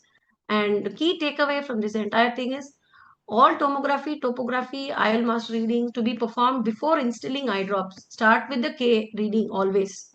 Short eyes, post keratorefractive surgery, optical biometry. Screening for refractive surgery is very important in this era. And we have to use a separate formula if there is any refractive surgery which has been done, and invest in better biometric devices. If we are not investing, you can have a group practice. You can send the patient there. You can get the right biometry done if you are planning for a higher end IOL in a demanding patient. The adoption of non-contact technique and creative problem solving by biometrists can improve the scan results. You have to train your technician. You may have the best of the machine, but if you do not train your technician, it is as equal as not having the best of the machine, best outcome. And you always have certain people doing certain things. So less number of technicians, or you yourself do it when it comes to a refractive outcome expectation. Cross check, keep tracking your outcomes, calibrate the instruments. These are all easily said, but it is very important when it comes to practice, and upgrade your software if possible. And we have to always upgrade our knowledge and apply it in practice. Patient counseling is an art. These refractive cataract surgeries need a lot of time. You have to understand what the patient wants and what the patient would benefit with, and then appropriately give it to the patient. So appropriate choice of IOL, appropriate IOL implantation, follow-up care, good reassurance, and under promise, over deliver. Finally, we have to be really bold when we treat patients. Post-operatively, we have to treat the patient. If there is a 6/9 NSIC patient is happy, we don't have to go ahead and treat the reading. So you have to treat the patient and not the reading. And saying that we are what we repeatedly do. Excellence then is not an act, but a habit. So always aim for excellence, and with excellent surgical techniques, excellent teachers available to teach. I hope the next generation is going to be much better than all of us who are here. Thank you so much. Thank you for the opportunity. Thank you, Dr. Preeti. That was a very nuanced, very clinically grounded session talk. And I really like the way you bridged about patient expectations, the surgical planning, how to know your device, how to know your biometer, and also how to know your optimal IOL and keeping in touch with the newer advances, how you can incorporate it. It highlights how refractive cataract surgery is not just a science but also an art. Thank you so much. And we would invite inputs from our expert panelists. Dr. Jagannath Puramani, sir. Yeah, thank you, Dr. Preeti, for a very elaborative talk. You have enumerated so many IOL, so many machines. But I would like to add one more IOL here because that is available in the market. I don't have any financial interest, but I keep doing these IOLs a lot of. This is the manufacturer of a Lifeline Medical Sciences Aurangabad called autofocus lens. Now this lens is not a EDOF lens. This lens is without rings, but it is a progressive lens. So this is a very forgiving type of lens. So you can be bang on the target, not target minus 0.5 or minus 75. Still it gives a full range of vision. Most of our patients, they'll end up with N5. That is the beauty of this lens. So in both the eyes, you can be bang on the target. It is pupil size independent. Small pupil, big pupil, all regions are covered because it's a progressive lens. It is angle kappa independent. So even if you don't exactly center or even if it's slightly displaced, it doesn't matter. So it is like a spectacle progressive lens. It's a progressive lens, and I think optically it is one of the good lens. No financial interest. And I want to ask one question, Dr. Preeti. In cases of toric IOL, say maybe you check the patient 1 hour after surgery, and if required, you do the rotation again. So after all these things, how many percentage of the cases you get a surprise? Like patient again lands up with end results of say minus 0.5 astigmatism or little more. Roughly, what is the percentage? So, in my practice, in the past, say 3-4 years, if you see generally, I'm just saying, as an average, I would have rotated around 2 lenses, and my practice of toric IOL is quite uh, huge, sir. So the rotation is not much if it is properly done. I feel I'm not able to tell you an exact percentage, but Yeah, yeah. I have not had too many rotations, and 0.5, 0.75 astigmatism after a post toric IOL, patients are generally not complaining, sir. We are seeing on the Correct. AR reading, but patients are not complaining much. But we do see Correct. the reading on the AR. So I'm asking about these surprises, not patient's complaint. You need not rotate the lens also. Patient is happy. Yes. But Yes. say, for example, I have seen many phaco surgeons, many toric IOL surgeons, for 0.75, they advocate the toric lens. And they Correct. end up with 0.7, 0.5, and sometimes even with 0.1. I have seen many cases operated. A patient may not be unhappy also, isn't it? So roughly what is the percent of these surprises? Patient must be unaware of these things. Correct, sir. But very rare, sir. Maybe 10%. I have not encountered so many difficulties. So Okay. I of late found that if we are earlier, I used to have a cutoff of 1 diopter of astigmatism. But when we are handling multifocal IOLs, sir, even a 1 diopter, like 0.94, post-operatively, even if you put the incision at the steep axis and all, they sometimes end up with a minus 1.25 astigmatism.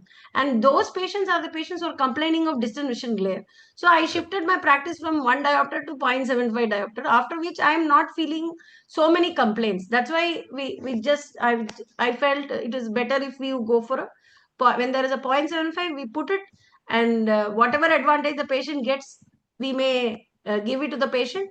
But definitely the cost of goods sold, all that will matter, because the IOL pricing also is different for the patient as well. It's a little costlier affair compared to the normal IOLs. But if possible and wherever feasible, if we put, I have not seen any untoward things happening, sir, with a putting for a 0.75. So No, especially surprises with have these been IOLs. less. Yeah. Now, see, one fortunate thing is that most of the patients are not used to looking at very far.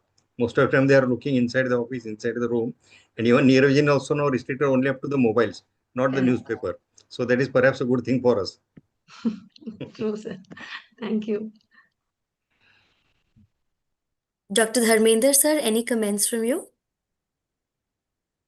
I think Dr. Preeti has given a wonderful talk, but only one thing I just want to know whether do you exercise regarding the dry eye test or not for these cases? Sir, only dry eye questionnaire we do, sir. We are not asking them to do a dry eye test as such, because that machine, Because we, these patients, they are coming now more and more as the yeah, because of the pollution or because of the using of the much of the gadgets. So in my practice I encounter such problems right now. This is increasing day by yeah, day. correct. So for the higher end of the surgery, you should be very much cautious regarding the dry eye testing also should be there. And Sure. secondly, when you are using the toric IOLs, it is good to use a high density viscoelastic. They goes as a bolus, and that comes with the bolus. So I think because you are using a good viscoelastic, that's why you are not encountering the rotation of the IOL inside the back. Otherwise, the people, those surgeons, those who are using, HPMC or other class of the viscoelastic, definitely there is more rotation. Chances more rotation is there, and you are if you are not washing the entirely all the viscoelastic behind the then it's again a problem. And thirdly, you should tap a little of the optics against the posterior posterior surface of the optics to the capsule.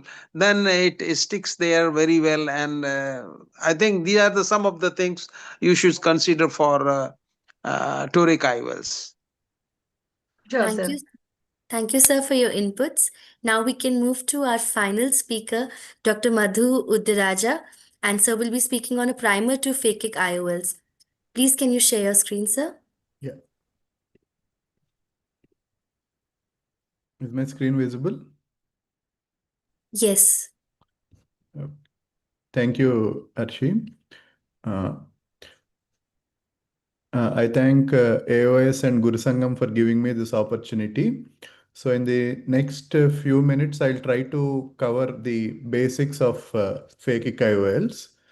So I have no financial disclosures. So the learning objectives of this talk would be to know what are phakic IOLs, how do you select the patients for this, how do you do the preoperative evaluation, what are the surgical steps, like how do you load this IOL and how do you implant that into the eye, and what is the role of phakic IOLs in keratoconus, because these patients are not suitable for corneal refractive surgery and they wanted to be glasses free. So this is the option that we can give them, and what is the post-operative care, and also share our experience with these techniques. So if you see, phakic IOLs are the lenses that are designed to be inserted into the eye, still leaving the natural lens of the eye in place.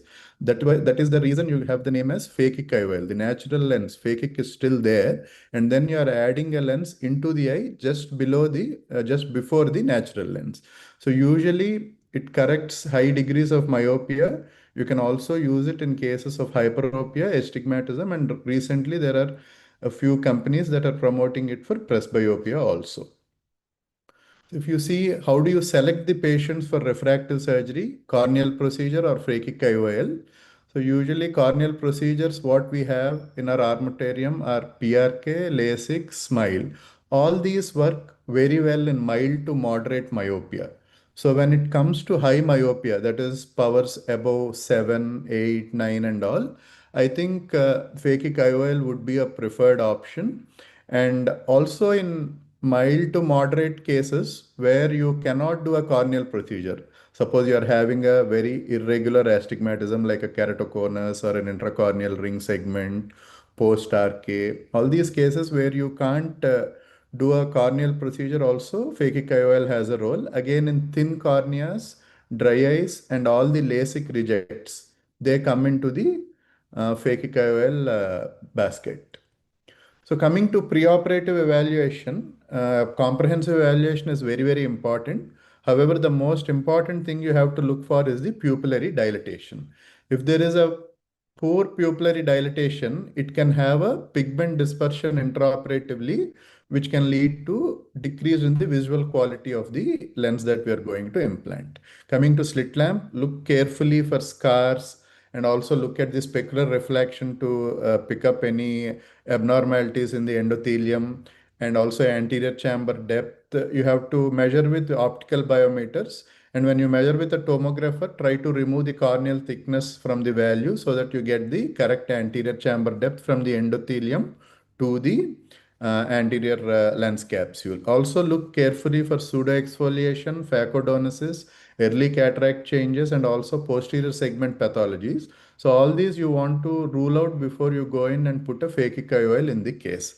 Then you measure the white to white diameter. The best way to measure it is with a digital calipers. You can also use instruments like IOL Master, Sirius, or an ASOCT if you have an access to. So this is the pre-op evaluation that you have to do before you have to implant a phakic IOL. So specular also you have to do, and ideally you should have a specular count that is above 2000. The coefficient of variation should be somewhere between 20 to 30. Hexagonality should be above 50%. Rule out fugues, and also look for the pachymetry and make sure it's below 550. Suppose it's above 550, then we are looking at a cornea that is edematous and there's some underlying pathology. So coming to patient counseling, as the previous speaker has rightly pointed out, always under promise and over deliver, and always tell them that it is not as simple as a surface procedure like a LASIK. Here it comes with a risk of intraocular surgery, though the risk is less than 5%, still the patient has all the risks of infection, inflammation, corneal decompensation, glaucoma, cataract, RD. So all these things you have to tell, and tell them that if required, we may need to explant the lens in case of these things. However, with newer generation of phakic IOLs, most of the complications are coming down, especially glaucoma previously was very high. But now almost all the phakic IOLs have a very good design with holes that improves the aqueous circulation. So that part is taken care. So coming to phakic IOLs, the 5 red flags that we tell not to take up the cases. If the patient is elderly, suppose he is 45 to 50, in these cases, we would ask them to wait for a 5-6 years and then go in for an early cataract surgery rather than a phakic IOL, because anyway, you're going to remove the cataract in the next 5 to 6 years. And anterior chamber depth should never be less than 2.8. Specular microscopy already I have highlighted in the previous slide. Pseudo exfoliation is also a strict no for us, because you don't want to go and play in the area where the jonules are already weak. And also history of trauma and phacodonosis, light suspect also, you better avoid putting these lenses. So what are the options that you have in the market today? Suppose you want to do a phakic IOL. The original phakic IOL was the Star ICL. Now I think it's taken over by the Alcon company. It is different from all the other phakic IOLs that are available in market because it's made up of a different material called as a polymer material. Whereas the IPCL from the IOCare group, or RIL from Appasamy, or Icryl Freco from Biotech, all of them are made from the regular IOL material, and it is the only difference is they make it in a hydrophilic material rather than a hydrophobic, because you are placing it nearer to the iris. And in all these, you have the toric options. Toric options either come as a smart toric, you just need to go and put at 0-180, or sometimes you need to rotate it to the axis that is required, like your toric IOLs. So coming to the ICL loading, it is different from the other phakic IOLs. That's the reason I'm showing you this video. So this is the Vision Star ICL, how to load the lens. This is a demonstration. So this is the hydrate it with BSS, the cartridge, fill the nozzle with HPMC.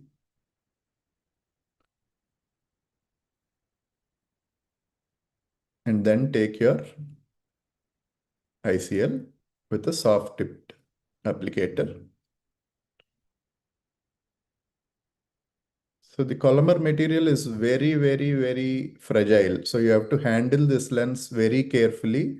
It will require some amount of experience to handle these lenses. So now once you have it, you're with a specific forceps, you orient it correctly, center it, and then put it there. Then with the forceps, you go and grasp the end from the nozzle and try to, instead of pulling the plunger, what I do is you pull the cartridge from the other side so that you don't put extra pressure on this fragile lens. So that is how you take the lens forward into the nozzle. Okay. So that is how you load it. So coming to preoperative peripheral iridotomy, I think now we are not doing it routinely because all the newer generations, as I've told you, have a draining hole. If at all you want to do it, the best thing is to do a YAG PI, and that should take care of your thing, but we routinely don't do. So phakic IOLs come from almost 0 power to minus 23 diopters of a 0.5 diopter variation. They're aspherical, single piece, hydrophilic, acrylic in case of all the other options, and Collamer in the case of ICL. They're all foldable and injectable to a 2.4, 2.8 millimeter wound. They're available in 4 overall lens like 12, 12.5, 13, 13.5. The optic diameter is usually 4.65 to 5.5. There is a central 360 micron central hole to prevent the pupillary block for glaucoma. So this is a loading of the regular, this is not the ICL, this is the phakic IOL. That's the hydrophobic philic material that I was telling you. This particular thing I'm showing you would be the acryl phakic from the biotech group. So here again, you take it, orient it correctly, and you place it in the, this is more simpler when you compare to the ICL because the material here is a little bit more forgiving and it's rigid when compared to the Collamer material, and then you load it like your regular and slowly advance it into the nozzle with your regular injector. So next, coming to the surgical video, this particular video is again for ICL. So you make your incision at 2.6 or 2.8, fill the anterior chamber with a visco. I gently do some hydro also. And then you introduce your thing. You have to look for this butterfly sign, how that beautifully haptics open up. And there you have the orientation marks for the toric. Here it is a smart toric, so you just place it at 0, 180. So now if you want, you can also do a side port, but I prefer tucking the haptics from the main incision itself. So gently tap it with this specific instrument that comes. You can also use your dialer if you're comfortable with it. But this has a notch on it so that it's more easy to get a grip on this haptics. And once those tucking is done, the most important part here is just wash out all the visco. So whatever visco I get out with the Simco, I get it out. And if few strands are left there, don't worry. Go with your hydrocannula and put the hydro in the holes that are visible there. And once you hydrate all the holes, whichever visco is there behind the lens, it gently rushes out through the holes and makes the anterior chamber free of any viscoelastic. So that finishes the implantation process. So surgical tips, always what we do is we have a posterior chamber IOL or a regular IOL as a backup because sometimes you go and inadvertently touch the anterior capsule. You can't leave the uh, uh, surgery open with an anterior capsule. So we always explain to the patient beforehand and also put a PCIOL as a backup. Intracamerally, we give lignocaine and adrenaline to keep the pupil well dilated and patient to sustain that pressure. Visco should be optimal usage. The beginner mistake, what we do is we try to fill the visco more. And once you fill the visco more and then introduce the lens, because of the pressure, the iris will start popping out. Then controlled delivery, butterfly sign is what you have to look for, especially with Indian lenses. You don't have to go in a single push. You have to give tap, tap, tap, and gently go and release the lens into the anterior chamber. Minimal intraocular manipulation should be there. Always all these lenses come with this kind of a reference image. Stick it to your OT wall and use this image to rotate it in the correct way. Meticulous visco wash is very important. Observe for any iris renting in case you have done it. And usually for all these cases, by default, we give intracameral moxifloxacin to avoid any endophthalmitis. So phakic IOLs and keratoconus is one important topic that you all should know. So what are the challenges that you face when you want to place a phakic IOL? Here the cornea is abnormal with a potential for progressive deterioration, and the higher order aberrations are more in these cases. And also the corneal vertex, visual axis and pupillary axis, they're different. They don't coincide in keratoconus. Power calculation issues also can be there. However, still you can opt because these patients to start off with don't have a very good quality of vision. So when they have a similar quality of vision with glasses free option, they don't mind to go in for this option. So this counseling you have to give right before you take them up. So indications for keratoconus and phakic IOLs is you should have a stable topography and refraction at least for 2 years. Best corrected vision should be 612 or better. Your astigmatism should improve with 2 lines at least when you, the difference should be 2 lines when you are putting the patient on an RGP lens. The ideal age to put these lenses would be about 30 because very young patients, there can be still the age where the cone can progress. And in regularized corneas where already you have intact and cares, that's an ideal case where you can do your phakic IOLs. So contraindications, cross-linking is a relative contraindication, not a absolute one. Post-transplants, usually we don't do it. We avoid it in younger patients. Patients who are on hormonal therapy also, we try to avoid them. And also higher order aberrations that are very bad also, you don't want to go and mess up with an extra refractive surface in the eye. So coming to available options, I think the ICL has diopters till -4. The IPCL and Appasamy RIL have till -10. The biotech has -5. So depending upon the diopters of astigmatism you have to correct, these are the options that are available in the market. So our experience with 8 cases of keratoconus with phakic IOLs, all of them are doing well, and this is different lenses we have tried, and most of them are having decent post-op uncorrected vision, as I've showed you. That's from 612 because that's the vision they have even pre-op. And post-op care, at least for the first 48 hours, we don't do the lenses bilaterally. That is one important thing. We tend to keep at least 2 to 3 days gap in between both the eyes because you want to reassess and do that. And also pre-op steroids and NSAIDs also you can start in these cases because you're anyway going to create some inflammation. Same thing you can use post-op. Low dose steroids we usually continue for 3 months. That is very low dose, low tip red, low strength like that. NSAID we give for 1 month. IOP monitoring you do every 3 months. Avoid NCT, do it with an applanation tonometer because that puff can sometimes create that movement in the ICL. And specular microscope, you have to do it yearly. Vaulting is the most critical follow-up you have to look for. So most of them may not be having an access to a UBM. So how do you look for vaulting is a simple thing. So you put your slit lamp or ASOCT. So when you put the slit in this thinnest slit, you are looking at the corneal thickness here. Okay. So you have to compare this corneal thickness with this clear area. That is the area, that is the vault in between the lens and the cataract. So whenever the vault is half of that of the corneal thickness, then the chances of development of cataract of is more. And whenever that the vault is very thick and more than the corneal thickness, then you have to suspect that the patient may develop glaucoma. So there is always a positive correlation between anterior chamber depth and white to white measurement and a negative correlation between spherical equivalent and age. So these are the important things that you have to look for in the vault monitoring. So on experience of 242 cases so far, there was no IOP rise. Few pigment dispersions we have seen. There is transient corneal edema.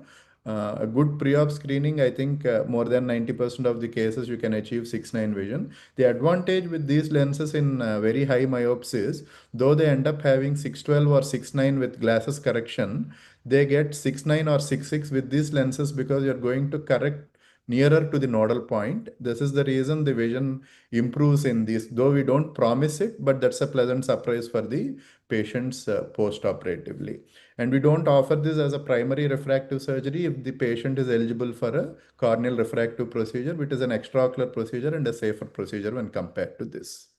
So coming to the advantages of phakic IOL, cornea is not touched, your optics are better, the visual quality is better as I've told you, are correcting it nearer to the nodal point.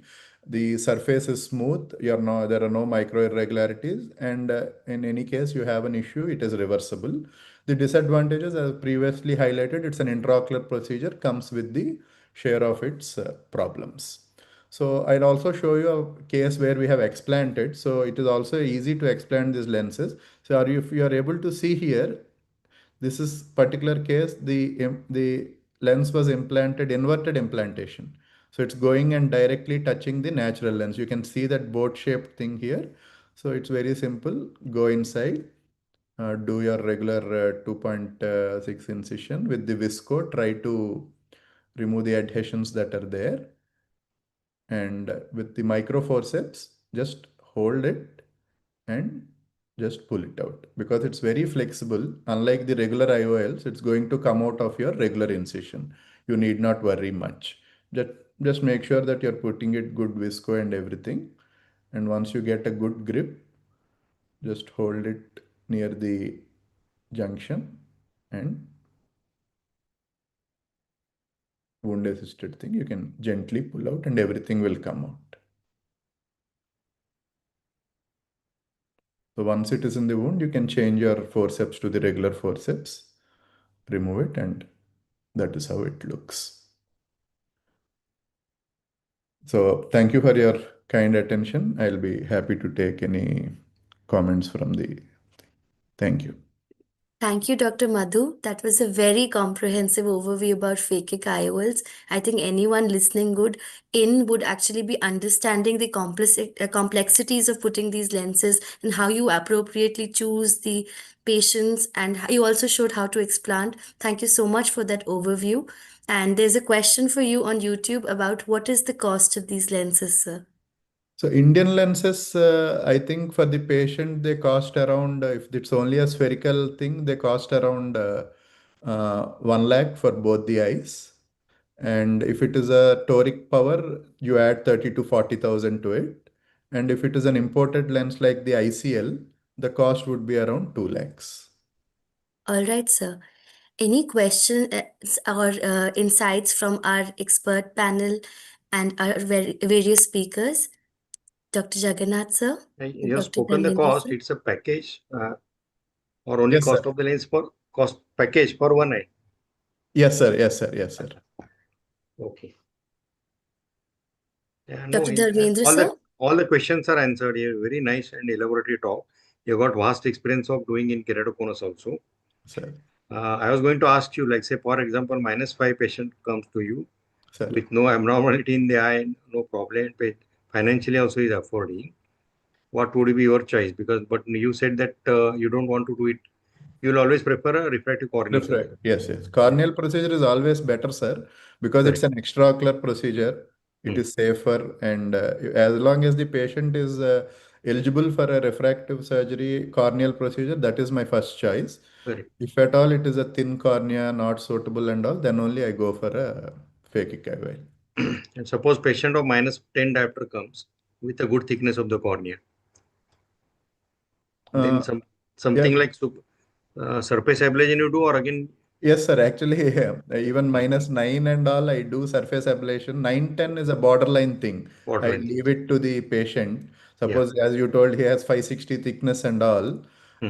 We can still go ahead and do a surface ablation. And but there also actually in surface ablation, as you increase the power, you have to use steroids for a longer period of time to avoid haze and all. Correct. So you have to weigh the risks and benefits, explain everything to the patient, and then take a call, sir. Because as per my knowledge, many surgeons who have got both facilities, they are putting more and more of phakic IOLs. I may Yes, be wrong. It is more remunerative. Yeah. Any other comments from any of the panelists? Any speakers? Dharmendra, sir? Yes, I just want to know whether would you like to use the pilocarpine post-operatively or not? Pilocarpine we do use, sir. We do use it post-operatively. Post-operatively. Intraoperatively only we give it. Intracameral pylo and moxie, both. Both, yes. Yeah, Okay. Once the thing is in place, we give intracameral moxie and pylo both. And pylo both. Yes, sir. Yeah. Thank you. Thank you so much. Thank you, sir. Thank you. Thank you, Dr. Uddaraju. Yeah, something wrong with my camera. So, yeah. Thank you so much for your very enlightening talk. And thank you to all the speakers for the wonderful knowledge that was shared. I thank all the panelists also for taking out time and giving their very insightful inputs. Dr. Boramani, Dr. Amulya Sahu, Dr. Dharmendra Nath sir. So all in all, I think it was a very useful sessions for everyone who attended. And just to remind you that the Guru Sangam is an ongoing program. So we have episodes every Saturday evening and Sunday in the morning and in the evening. So I request all the postgraduates and other people who've been watching Guru Sangam to join in and watch future episodes also. Dr. Arshi, would you like to add something? Yes, thank you so much, ma'am. And a special thank you to the AIOS organizers for organizing this. I think it is extremely useful for us young ophthalmologists as well as postgraduates, and learning from you doyens is a wonderful experience. Thank you. A very good night to everyone and hope Thank to you. see Thank you you very again in much. future episodes. Thank you. Thank you Thank so you Good much. night, very much. everyone. Thank you Bye. very, thank you very much. Thank you.